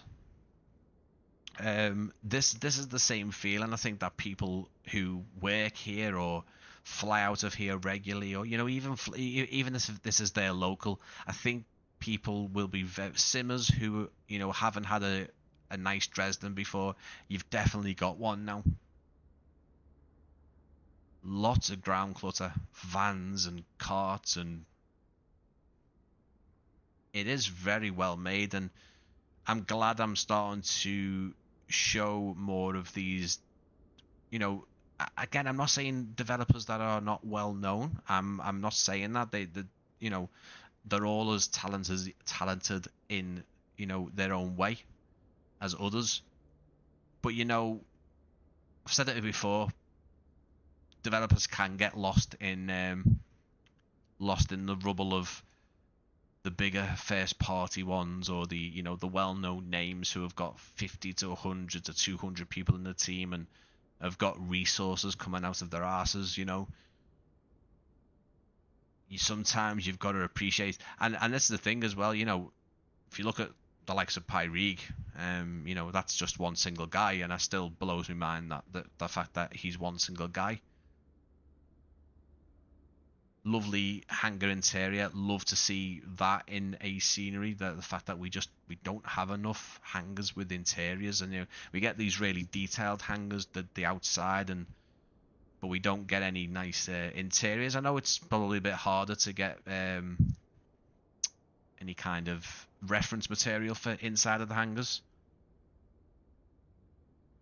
Looks fantastic. What's the price, Brian? It is linked in the description. You can get it for 18 quid, which, yeah, I'm gonna say spot on pricing. And I'm using Liverpool again as an example here. That is, I think it's about 14, 15 quid. And I would say Dresden is probably maybe a tiny bit bigger in terms of square footage. Actually, not by far. I think that there's more infrastructure here. There's definitely more buildings. Same size runway possibly, or thereabouts. Yeah, I would say it's just a tiny bit bigger. Definitely more buildings on the airport,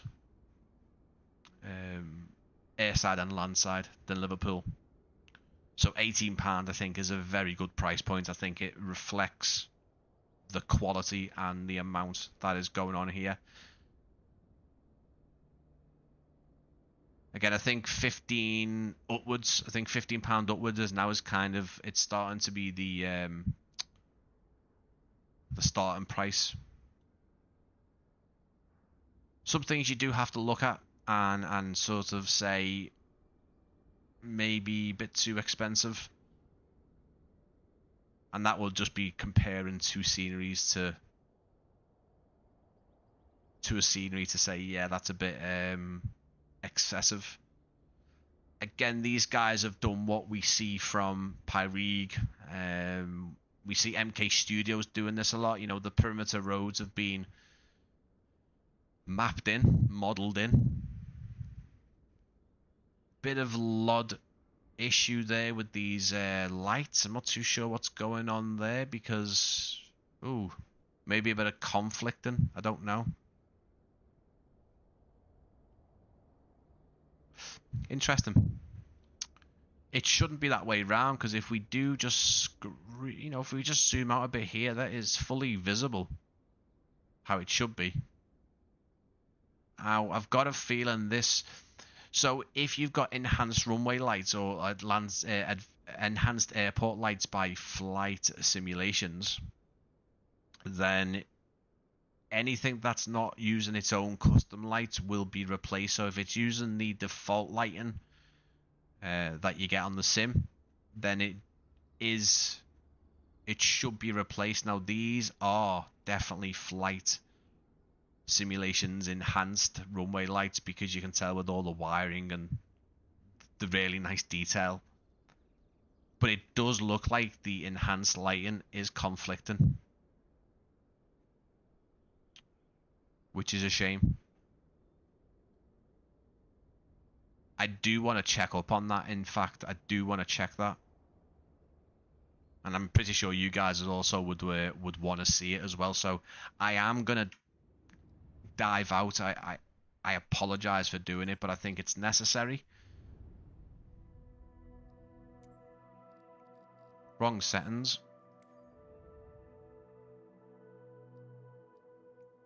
Let's see if I can find it. I hate the way it does that.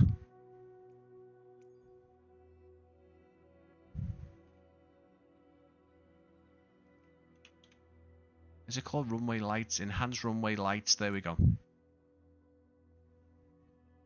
So these are great. They look fantastic, but I am gonna disable them.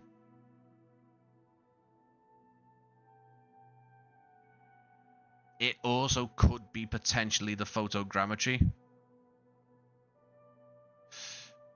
It's on sale on the indie build store for $12.59 in the indie build store right now.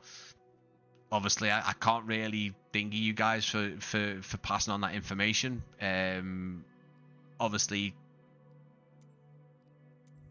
this was passed on to me by simMarket, so naturally I will be having the simMarket link in the description. But obviously, for you guys to pass on information like that, it's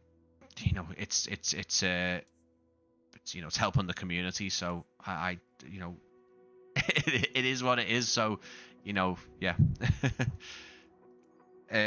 This also could be photogrammetry, but I don't think it is. I actually don't think it is.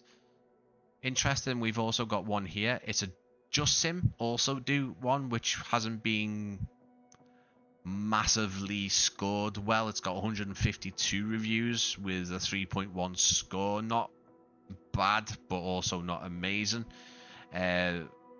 So Just Sim also do a version of Dresden, if anyone's interested. We are looking at Atelic's version now.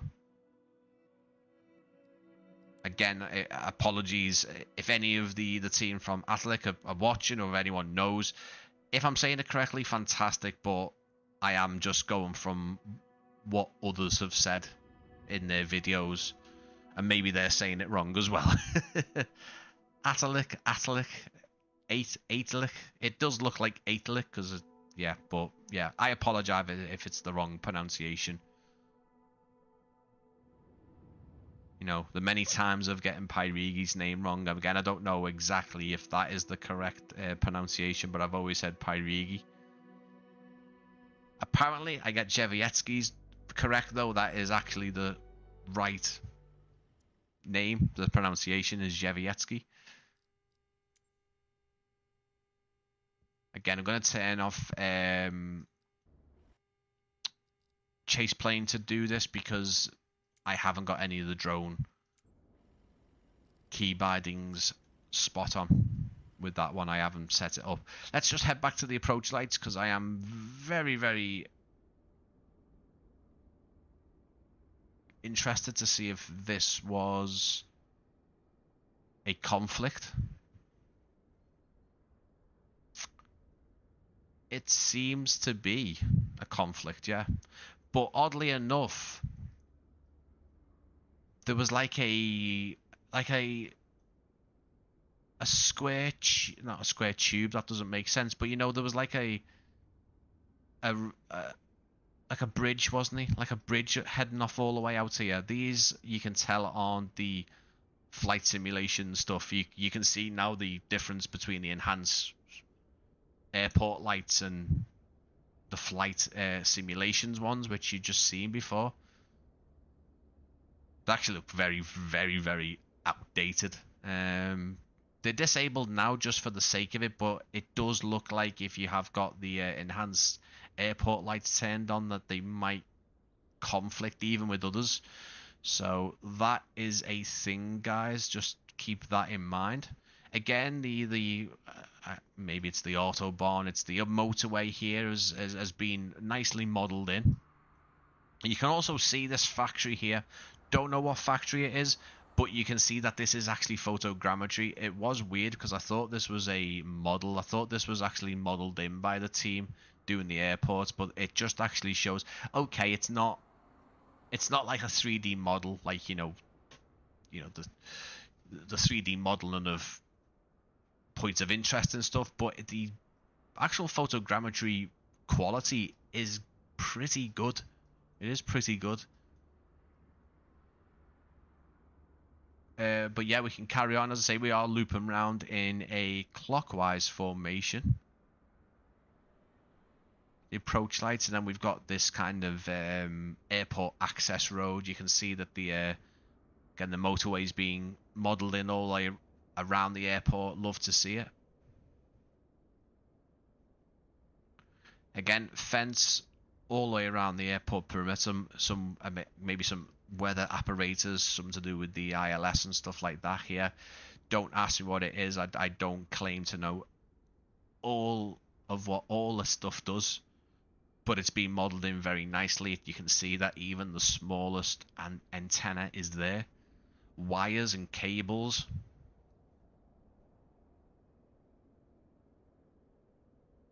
Lovely stuff.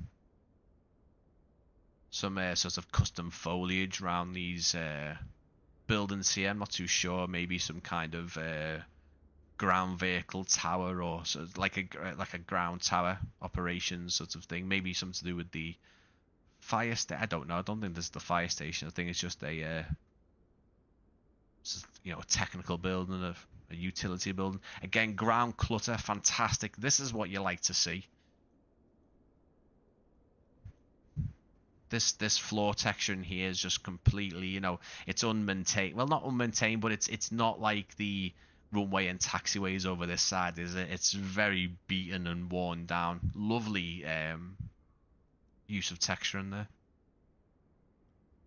Again, bins and trucks, forklifts, everything like that, pallets and boxes.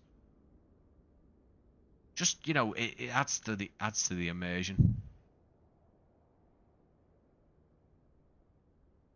More antennas and equipment for the airport. Electric boxes. And as you can see, over onto the, I think it would be sort of the south, maybe the east side of the airport. We've got the hangars going across here all the way along until we get back to where we started, just over there. I guess some grit and salt for the runways. I can imagine it gets quite cold here in the winter, so possibly. Some access gates. Truck here, plane spotter maybe. Again, some of the roads coming along the perimeter of the airport being fully textured there.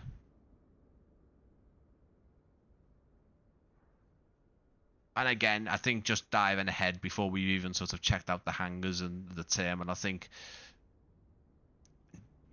there's always a positive prediction when we're seeing this amount of detail. And I know I'm just saying, you're probably thinking, yeah, it's only perimeter fences, mate, what you're on about. But I think if the developers taken time to do the detailing around the edges of the airport and along the least seen areas, then you know that they've done it a very complete scenery, and thus makes the price totally worth it. £18 is, yeah, you're going into your 20 quid mark. The bigger Innie Builds airports, as an example, are 24 quid, 25 quid. I'm interested to see what Orbex end up pricing the Atlanta airport, because as I say, it's not the smallest airport, is it? I'd also be very, very keen to see how much of it has been done. We had Innie Builds do Dallas Fort Worth at the start of the year. I think only one terminal had a sort of a detailed interior, but I think the airport as a whole was very nicely done. It does begin to drain resources when an airport is of that size. Square footage, you as a developer, you're not going to be cramming it full of clutter like this airport has got, because, well, two things: it would take forever to do, and secondly, performance. I think if Innie Builds had the same level of detail as Liverpool Airport at Dallas Fort Worth, it would cripple the best of systems, and it definitely wouldn't be out by now. It'd still be in development. There's only so much you can develop into an airport that big, and I have to say, yeah, I think that's enough. That we can't continue to add it all in. Lovely sort of like some foliage being used here. I'm not too sure if that is default. I think it might be. Just kind of like tarpaulin type of like plastic material, you kind of along the fence here. I'm not too sure why that is like that, but it's there. It's been modelled in. Lovely, love to see it.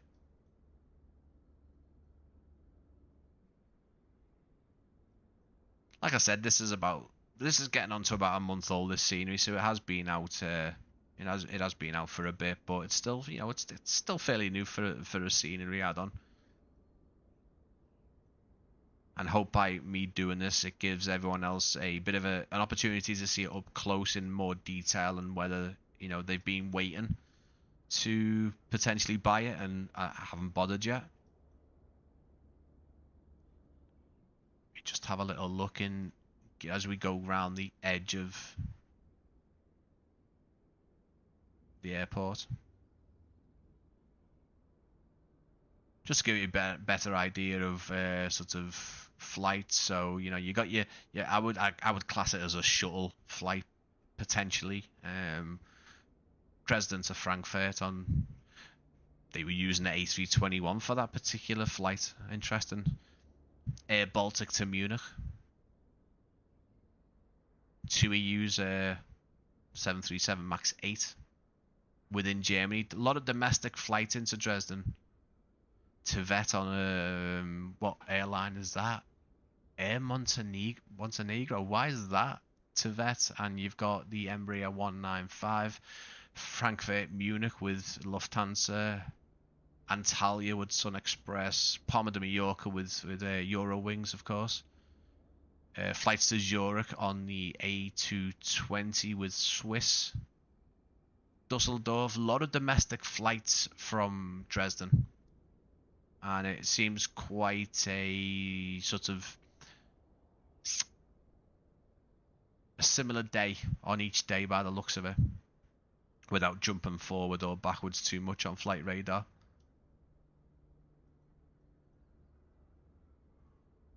But I mean, if you aren't the person to do any kind of realistic routes on the sim, and you're just happy with doing, I don't know, chartered stuff, I like to do that sometimes. Actually, I've grabbed the privileged style A321, Phoenix A321, of course, and sometimes it's nice just to do a little bit of a charter flight somewhere, you know, and not role play. You know what I mean? Kind of make up a flight. Check some out. Check the taxiway markings and texture work out. We did see that quite a bit when we were on our flight before. Love to see this. This is what we saw on the RW profiles Newcastle scenery. You know, the grates and the grids and the manhole covers. Is it too bold and newish looking, the texture work? What I mean by that is there not enough weathering marks on the taxiway? Maybe. You can definitely see the runway has got quite a lot of wear and tear on it.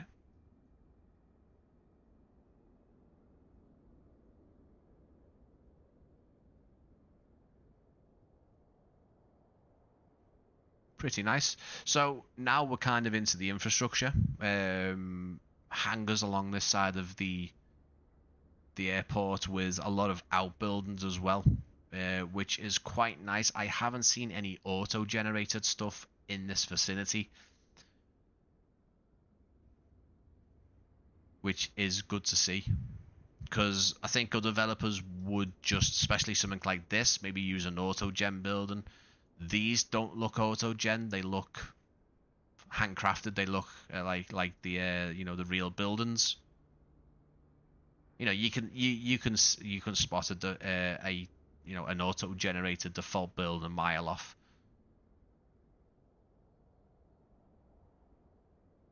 Again, more ground clutter in these spaces. A lot of stairs and platforms, bins, and again more fencing that is keeping areas restricted, which I do love to see.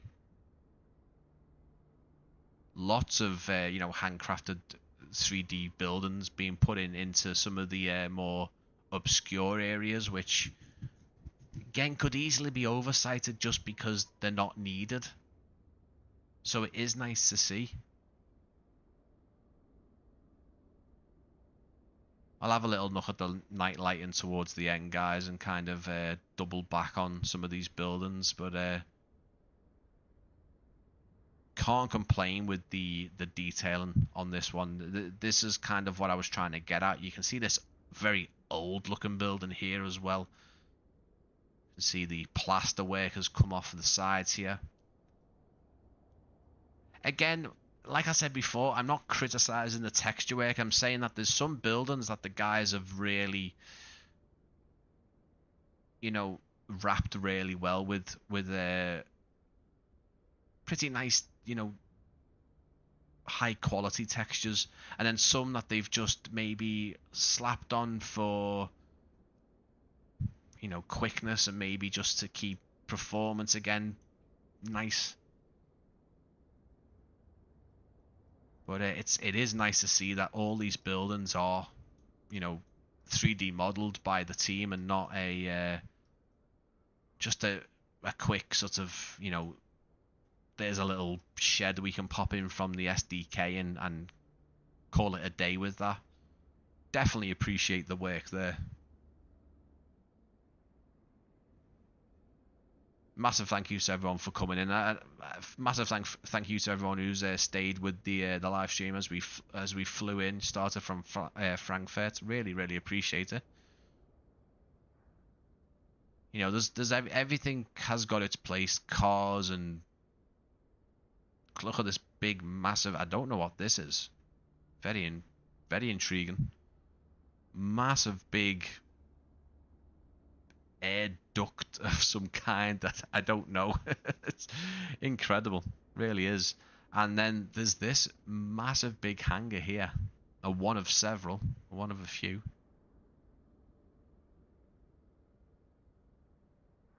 This is the one that I pointed out as we were taxiing in, with all the boxes in and everything. Love to see it. A lot of glasswork as well. Not too sure if it has any doors operational. It'd be nice to see if maybe the time of day triggers it.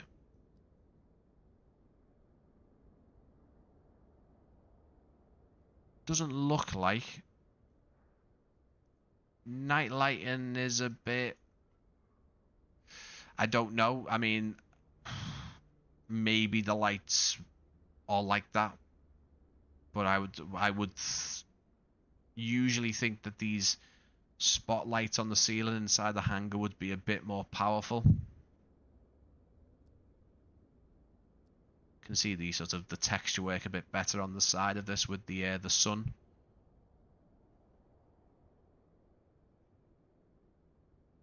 Let's make our way down. You can actually see there's some photogrammetry just creeping into this side here as well. Blended nicely. I mean, obviously, because we're down quite low, we are seeing some of the downsides of the photogrammetry from this altitude, but love that all the roads are all mapped in. There's some construction going on here.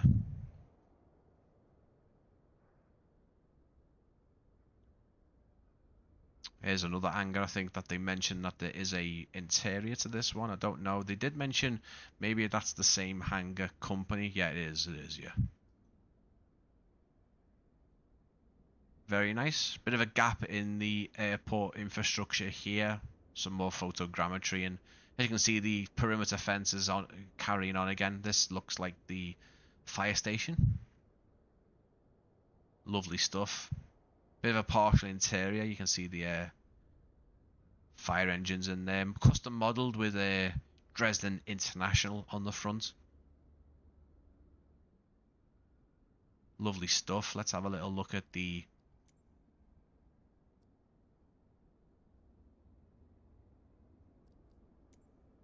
bit more lighting in there, you know, a bit more, I think, what we would expect to see.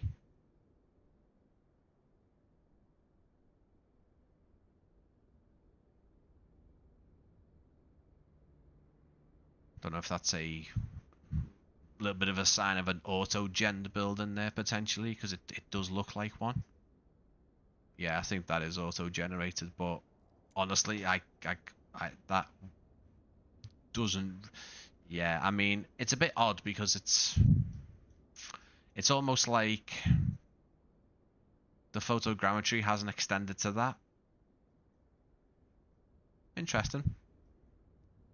Anyway, we carry on. More buildings. There is a lot of buildings on this airport. A lot of buildings, and they're all very nicely modelled, I must admit. You can actually see some texture work on the roof there of an old sign, maybe.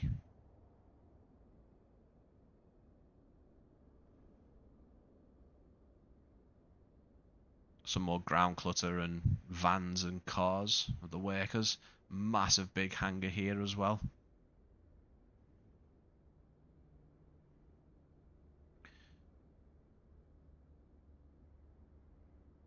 Like I said, the texture work is, and again, not a criticism, it's inconsistent in that not every building shares the same characteristics, the same quality, which I guess it's just one of those, you know.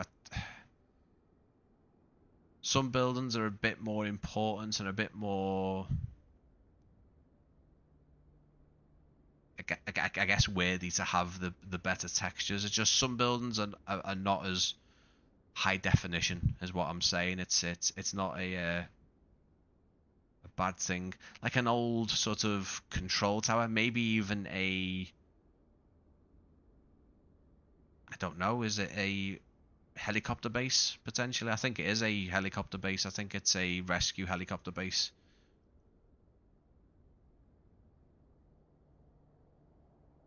You can see that this is a lovely bit of landscape and scenery development here around the hangar. You can see that the guys have actually dug into the scenery and copied the landscape, which I think, apart from being quite annoying for the developer, it does bring up some issues now and again. I think they've done it really well. You can see maybe the old control tower of the, you know, the historic airport.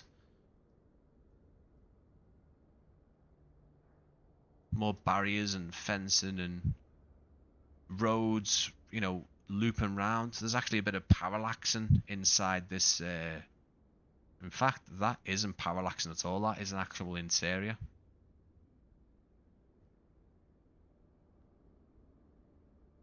You know, in terms of land mass, it's not a massive airport, but because of the number of objects that these guys have included, it becomes just a thing, a scenery to explore so much of. You know, it's incredible work, and there is actually an interior to this hangar.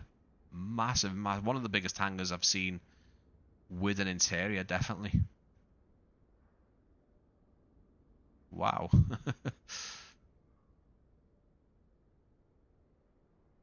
Lovely stuff. It's actually windows at the side, and you could see that there was some.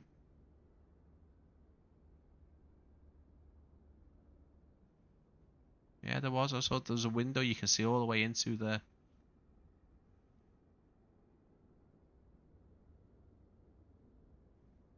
Fantastic, it really is. Really, really lovely. There's one of the animated cars, one of the animated vehicles. There's quite a few that run around the airport. Bit floaty, but again, animations are pretty nice. Let's see what the hangar looks like at night.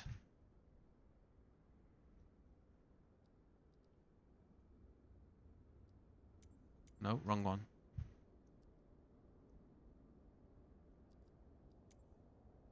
Yeah, not bad. I think the sign nicely illuminated. Again, don't know how illuminated this interior is supposed to be, but lighting's okay. I don't like that lighting. This is where I'll have to. This is where I'll have to be a bit of a moaning ass on this one. It don't look good, guys. So I have called out MK Studios in the past and a couple of others. This just doesn't look realistic unless all these people are getting. I don't know. I've got about 1,500 sunbeds in their house or in the building. So this kind of dates the airport, the quality. It kind of looks like what the old default airport in Microsoft Flight Sim 2020 looked like. This doesn't look too bad because there's some kind of texture working with like blinds or something, but these are just light boxes. They're just so blinding. And when you've got like the lighting on the hangar looking like this, these just, and I don't know I'm not a developer and I'm not claiming to be like, oh, you should do this, but even this, you can see some of the texture work on the windows to kind of give the illusion of a somewhat of an interior, which it kind of does, and from a distance it looks okay. It's just at night it just doesn't look good. That's the issue I'm having there. It might not bother other people.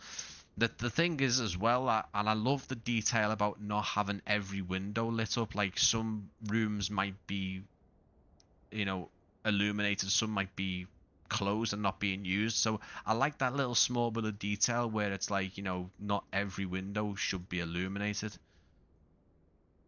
But yeah, it kind of there's some more over there as well. Yeah, there's quite a few we can see. Even the bus has got some lights on the front as well. I honestly don't know the answer to making those 2D windows look better. You could use some. Oh, look at this. You could use some parallax interiors, but again, there's a lot more development time coming into that for sure. Even if it isn't a full interior. You know, these buildings look these hangars look so good. The texture work on these is just really nice. Like, they looked weathered and aged, and you know, look like they've been sitting there, you know, for a couple of decades maybe.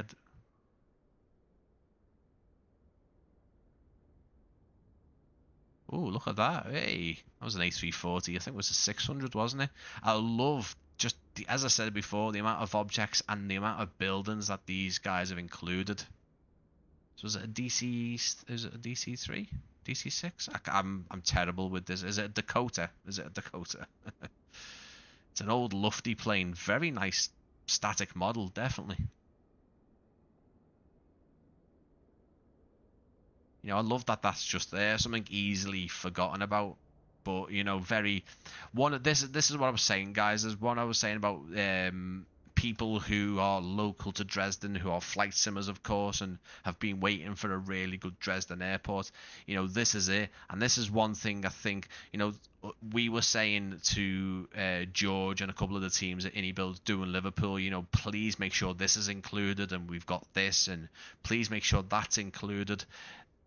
I can only imagine this is the same thing. Make sure that the lofty planes are included into the scenery. There's also one down here. I think it's a lot smaller. It's like an A340 600 maybe model. It looks really, really cool. Let's have a little look. There we go. Is it a 300 maybe? That's definitely a 600, isn't it? That's cool. Love seeing that.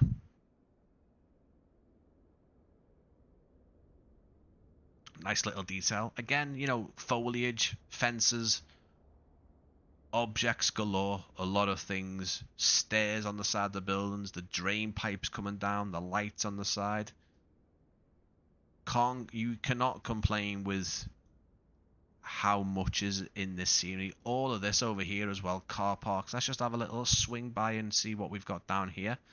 Some of the train station coming out of there. It's surprising that we haven't got any of the actual tracks implemented. And the reason why I say that, it isn't a nitpick, it isn't a criticism, it's just the amount of things that they have done with the scenery. That seems like something that they really would do, is to just get some kind of custom bridge in here. They've done this part, and get some tracks going along there, just, you know, until it gets to the tree mark. You know, even all this sort of factory infrastructure here, the buildings alongside, really nicely done. Lots of cars in the car park. Again, we're all the way back around now. All the landside, roadside is all done, modelled in. Very nice work. I really, really hope, I always hope that some developers from the videos, you know, developers I'm talking about and featuring on the channel, I hope they do get to see these videos. You know, I'm always very appreciative of when that happens. But if anyone does watch this from Atelic, then hats off. Very, very detailed scenery. I can't wait to see more. And this is nice because I get to add another developer into the channel. That sounds odd. I don't mean like add it in like, you know, you're worthy of the channel. I'm not saying that at all. I'm saying that it's another developer that I can then keep an eye on and be like, oh, they're doing this airport next. I'm definitely going to be looking at that. It's just it just adds more variety to the channel. And now we're back to the main apron, the sort of the main terminal. The control tower, which, by the way, the lighting on this is fantastic. We do have an interior. There's cameras, there's radars, there's instruments, and yeah, there's an interior to it as well. Some static people models in there, but very, very nice interior. Look at this. Very detailed as well. Oh, do you guys have to go outside the door? Oh, you do, don't you? Gutted for you. They have to actually go outside this door and then down this walkway. Not too sure how they're getting on the walkway, but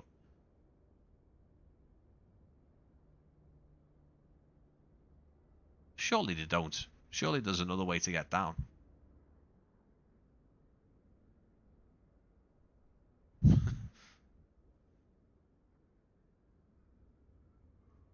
And then the icing on the cake, the cherry on top, is the lighting. The night lighting on this is spectacular. Let me show you this.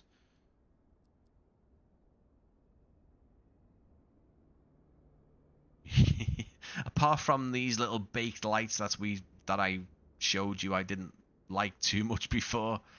Look at that. Little UFO. Lovely stuff.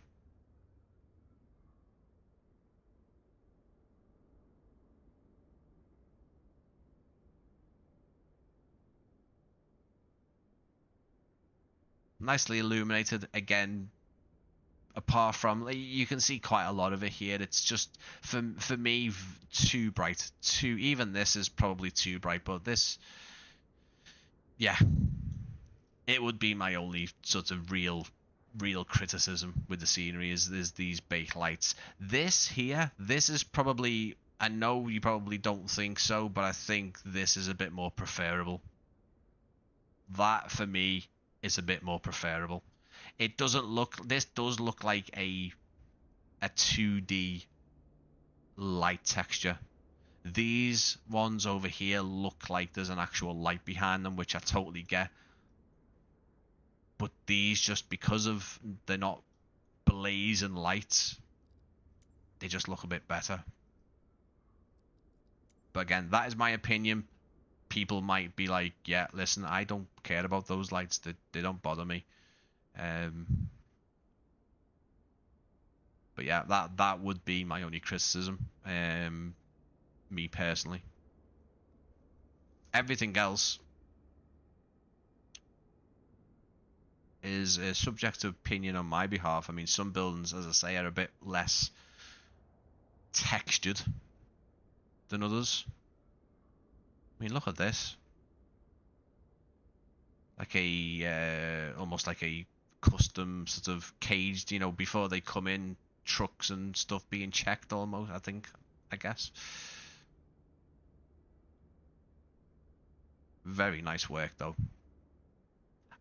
Again, animated ground vehicles make the immersion just stand out. Aerosoft are still, I think, for me, one of the best at doing that. Lots of different vehicles roaming about their airports. Custom models as well. Dresden Airport logos on there.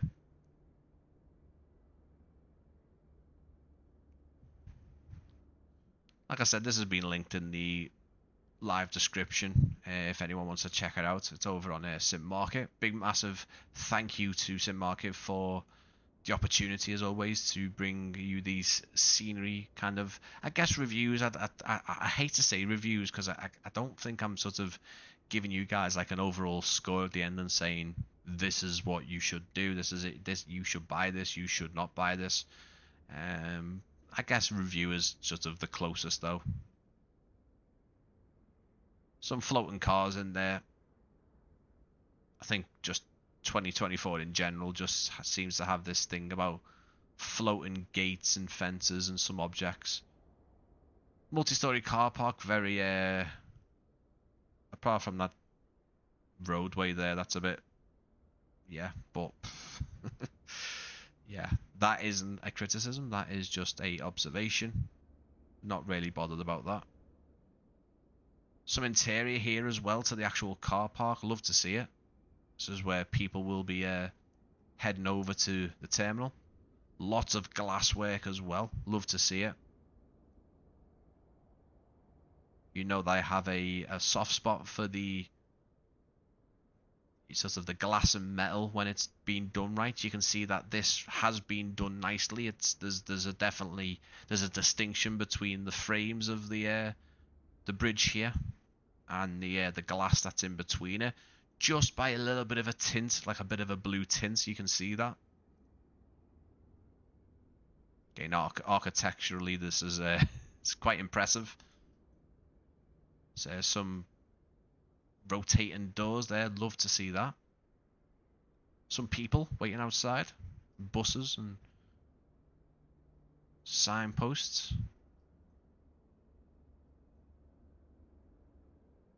I love Dres.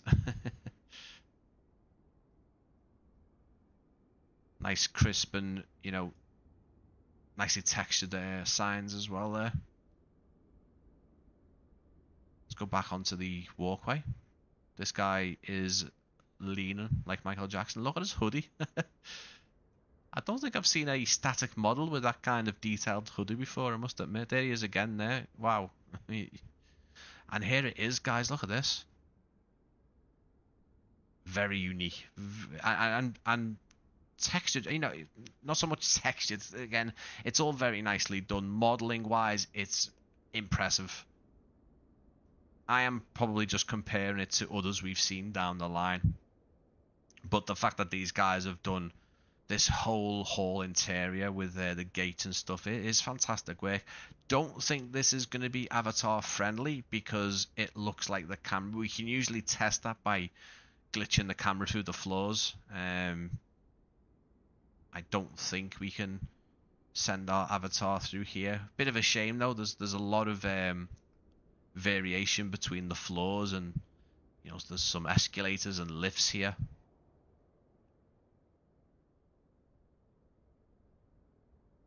I guess we could try and see if there's a way we can go in here with the plane being on gate and our avatar just there. We'll check that in a moment.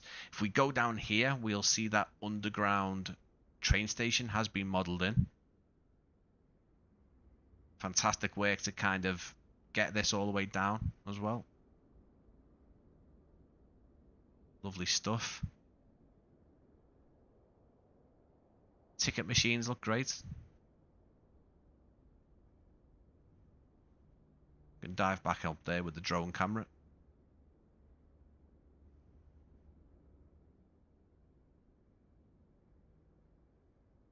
Again, with doing these types of videos, these live streams, I'm always curious, will I ever get to see these places in real life? And I think for me, I never talk about kind of what the future is for the channel because, as I say, this is my hobby. I don't plan to make money off it. Once upon a time, yeah, I absolutely admit that the channel was supposed to be my full-time thing, and it was supposed to be something I work at and try and make a living from. Actually, I'm not ashamed to admit that, but it definitely isn't now.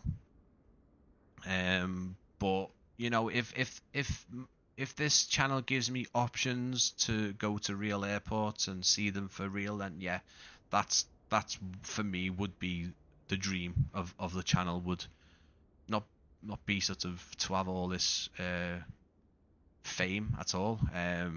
Money, listen guys, I'm not being funny. If I had money and it was making me money, then absolutely, you know, who wouldn't say no?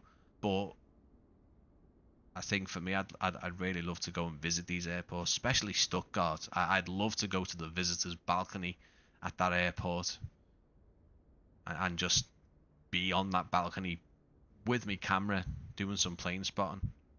Here's the security hall, very basic. You can see the actual buckets in here, the trays for your valuables as they go through. Love to see it. Makes me really want to go on a plane and get on holiday again. Don't think that's going to be for a while, sadly, but duty-free Dresden. We've got some shops and restaurants. It's not the most detailed we've seen from an airport interior, and I don't think they'll anyone will mind me saying that it is, you know, it's not as packed full of objects and detailing like it is outside on the aprons and stuff. Little lounge there, the little buffet sort of thing. Nice to see.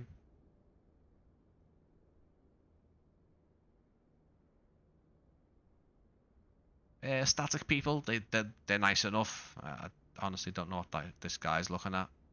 He's supposed to be looking at the aftershave, but you're looking at the floor, mate. There's nothing down there, honestly. Anyway, I'll leave him to it because he seems happy enough. All the gates, nicely done. Computers and not checking desks, but departure desks, all there.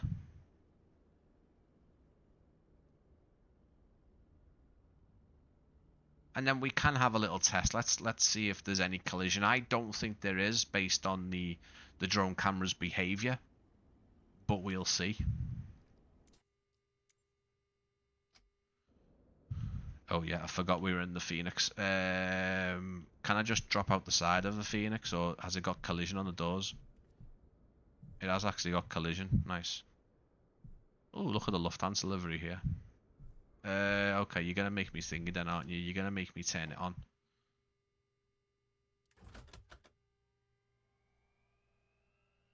Let me get some steps for you there, bud.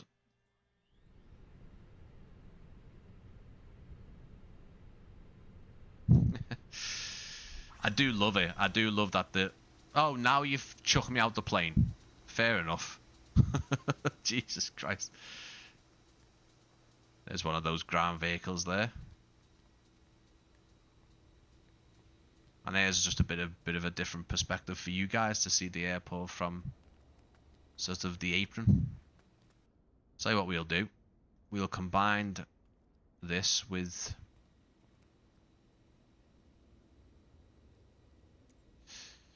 and the airport lighting. See, this is where I think maybe my criticism with the 2D lighting, you can see, look at this over here. This is such a lovely modeled and textured building, but the lighting on this building at night, it looks like this reminds me of 2020, the default buildings in 2020 when it first came out, even some of the default buildings in 2024. It is a shame. But yeah, now the night lighting on the terminal, this is another criticism for me. I think for me it is, it just doesn't look like there's any glass. And the last time I saw this was actually, it was the Orbex Oslo airport. It was modeled beautifully. It had a lot going for it, but then at nighttime, the night lighting just really let it down. This doesn't let the airport down as a whole. I just think that you start to lose all the glass. Like, for me, right there, looking at that building, doesn't look like there's any glass. It doesn't look like there's any glass in between those structures. It looks like it's open. Yes, guys, this is how detailed we get, and this is some of the times I sound like an absolute idiot, but that is what I see right there. If you have a look at it in the daytime, it looks like there's glass there. It looks like there's glass. You can see that there's definitely panes of glass there. At night, it looks like the whole sheet of glass is gone, and there's nothing there.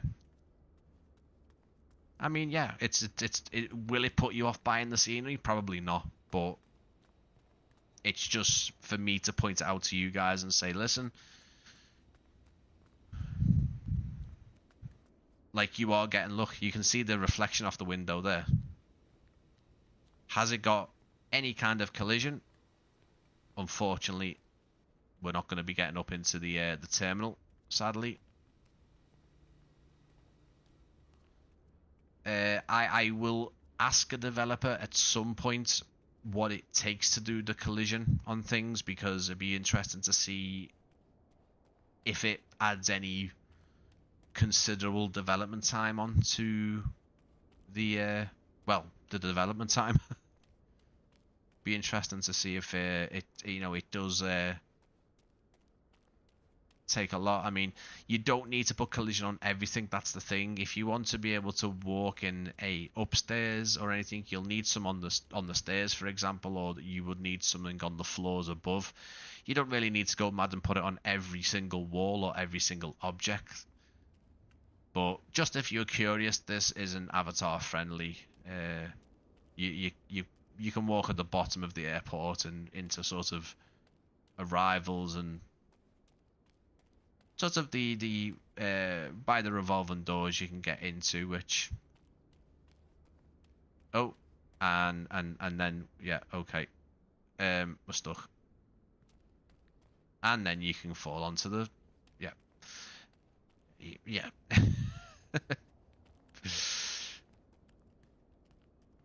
But yeah.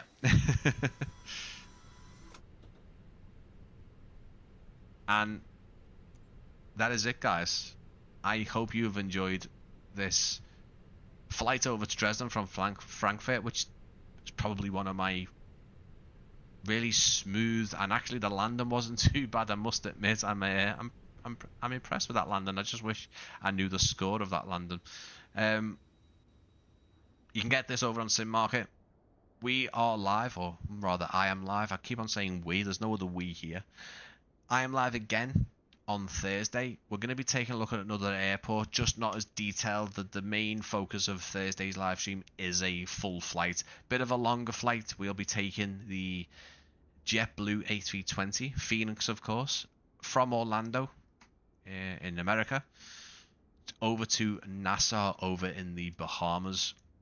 Can't wait to do that. I've done that flight a few times. It's always gone okay. We'll see if it works out for me on Thursday. Same time, 7:30, full flight. I'll be starting from cold and dark. You'll watch me do everything. We'll get it down onto the ground. There's another airport that I've been sent by simMarket, which is the Nassau Airport. I'll be having a little quick look around that, but it won't be a review. It won't be a actual look at that. But if you're interested, it's from Sierra Sim. First time it'll be featured on the channel. Looking forward to doing that full flight. There will be more full flights. I know there's people who do like to watch full flights live. There's some people who want to see the airports. I've got more airports for you, don't worry. And hopefully some actual videos to watch soon. There's more freeware stuff that I've got in my folder.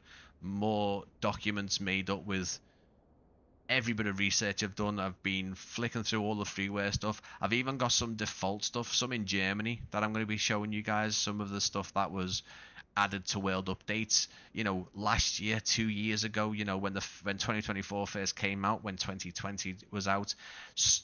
These world updates that we've got in the past have added in more airports, more handcrafted airports by Gaia Simulations. Not everyone is aware of them. And also, people aren't aware of how detailed some of them are, especially the newer world updates. The airports in there are very, very good. Payware quality, absolutely. I've got loads to show you. I think I've got 3 videos worth of those to show you. It's just getting the time to make those videos. It really is. I'm so sorry that the channel doesn't have actual, videos on demand. There's all the live streams to watch, of course, but if I had more time, like these videos, they can last for days. I can be recording my voice. I'll have to redo my voice.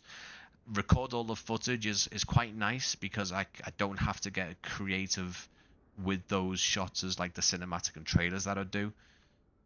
For example, if I'm showing Dresden Airport off out, I can be talking, commentating, blah blah blah about Dresden, and then you sort of, your B-roll shot of me talking would be something like this. And this isn't chase plane, by the way, folks. This is me with the controller. Pretty simple to do. It's not overly complicated. Keep in mind that chase plane is fantastic, but the cinematics only work for the plane, so you couldn't really have the terminal as your focus. So if you grab yourself a control, doesn't matter how, it doesn't need to be fancy, you just need to have working joysticks, and you can have this kind of B-roll shot of me going blah blah blah, this is Dresden, blah blah blah, this is the price, such and such and such, onto our next airport. And then you just obviously add the clips in. That doesn't take the time. It's actually reading the things that I've done. Some kind of they're not improvised scripts. They give me what I should be saying. So it's not word by word. It's just bullet points. And I record my voice and I just overlay it onto the video. It takes a lot longer than you think, though. It's incredible. But yeah, guys, thank you so much for coming in. I'll be back on Thursday, 7:30, and I've got more live streams to do. I'm going to be looking at what's coming out next. Stay tuned on my Discord and social media. Urbex I've been told that should be releasing Atlanta by the end of April, which is now. I'll have a little wait. It's actually Thursday. Friday, May 1st. So Urbex need to be getting it out in the next 2 days. I don't think it's going to happen, but we'll see. But yeah, I will be live streaming Atlanta, and just stay tuned is all I can say. Thank you so much for watching. I'll see you on Thursday, guys. Thank you.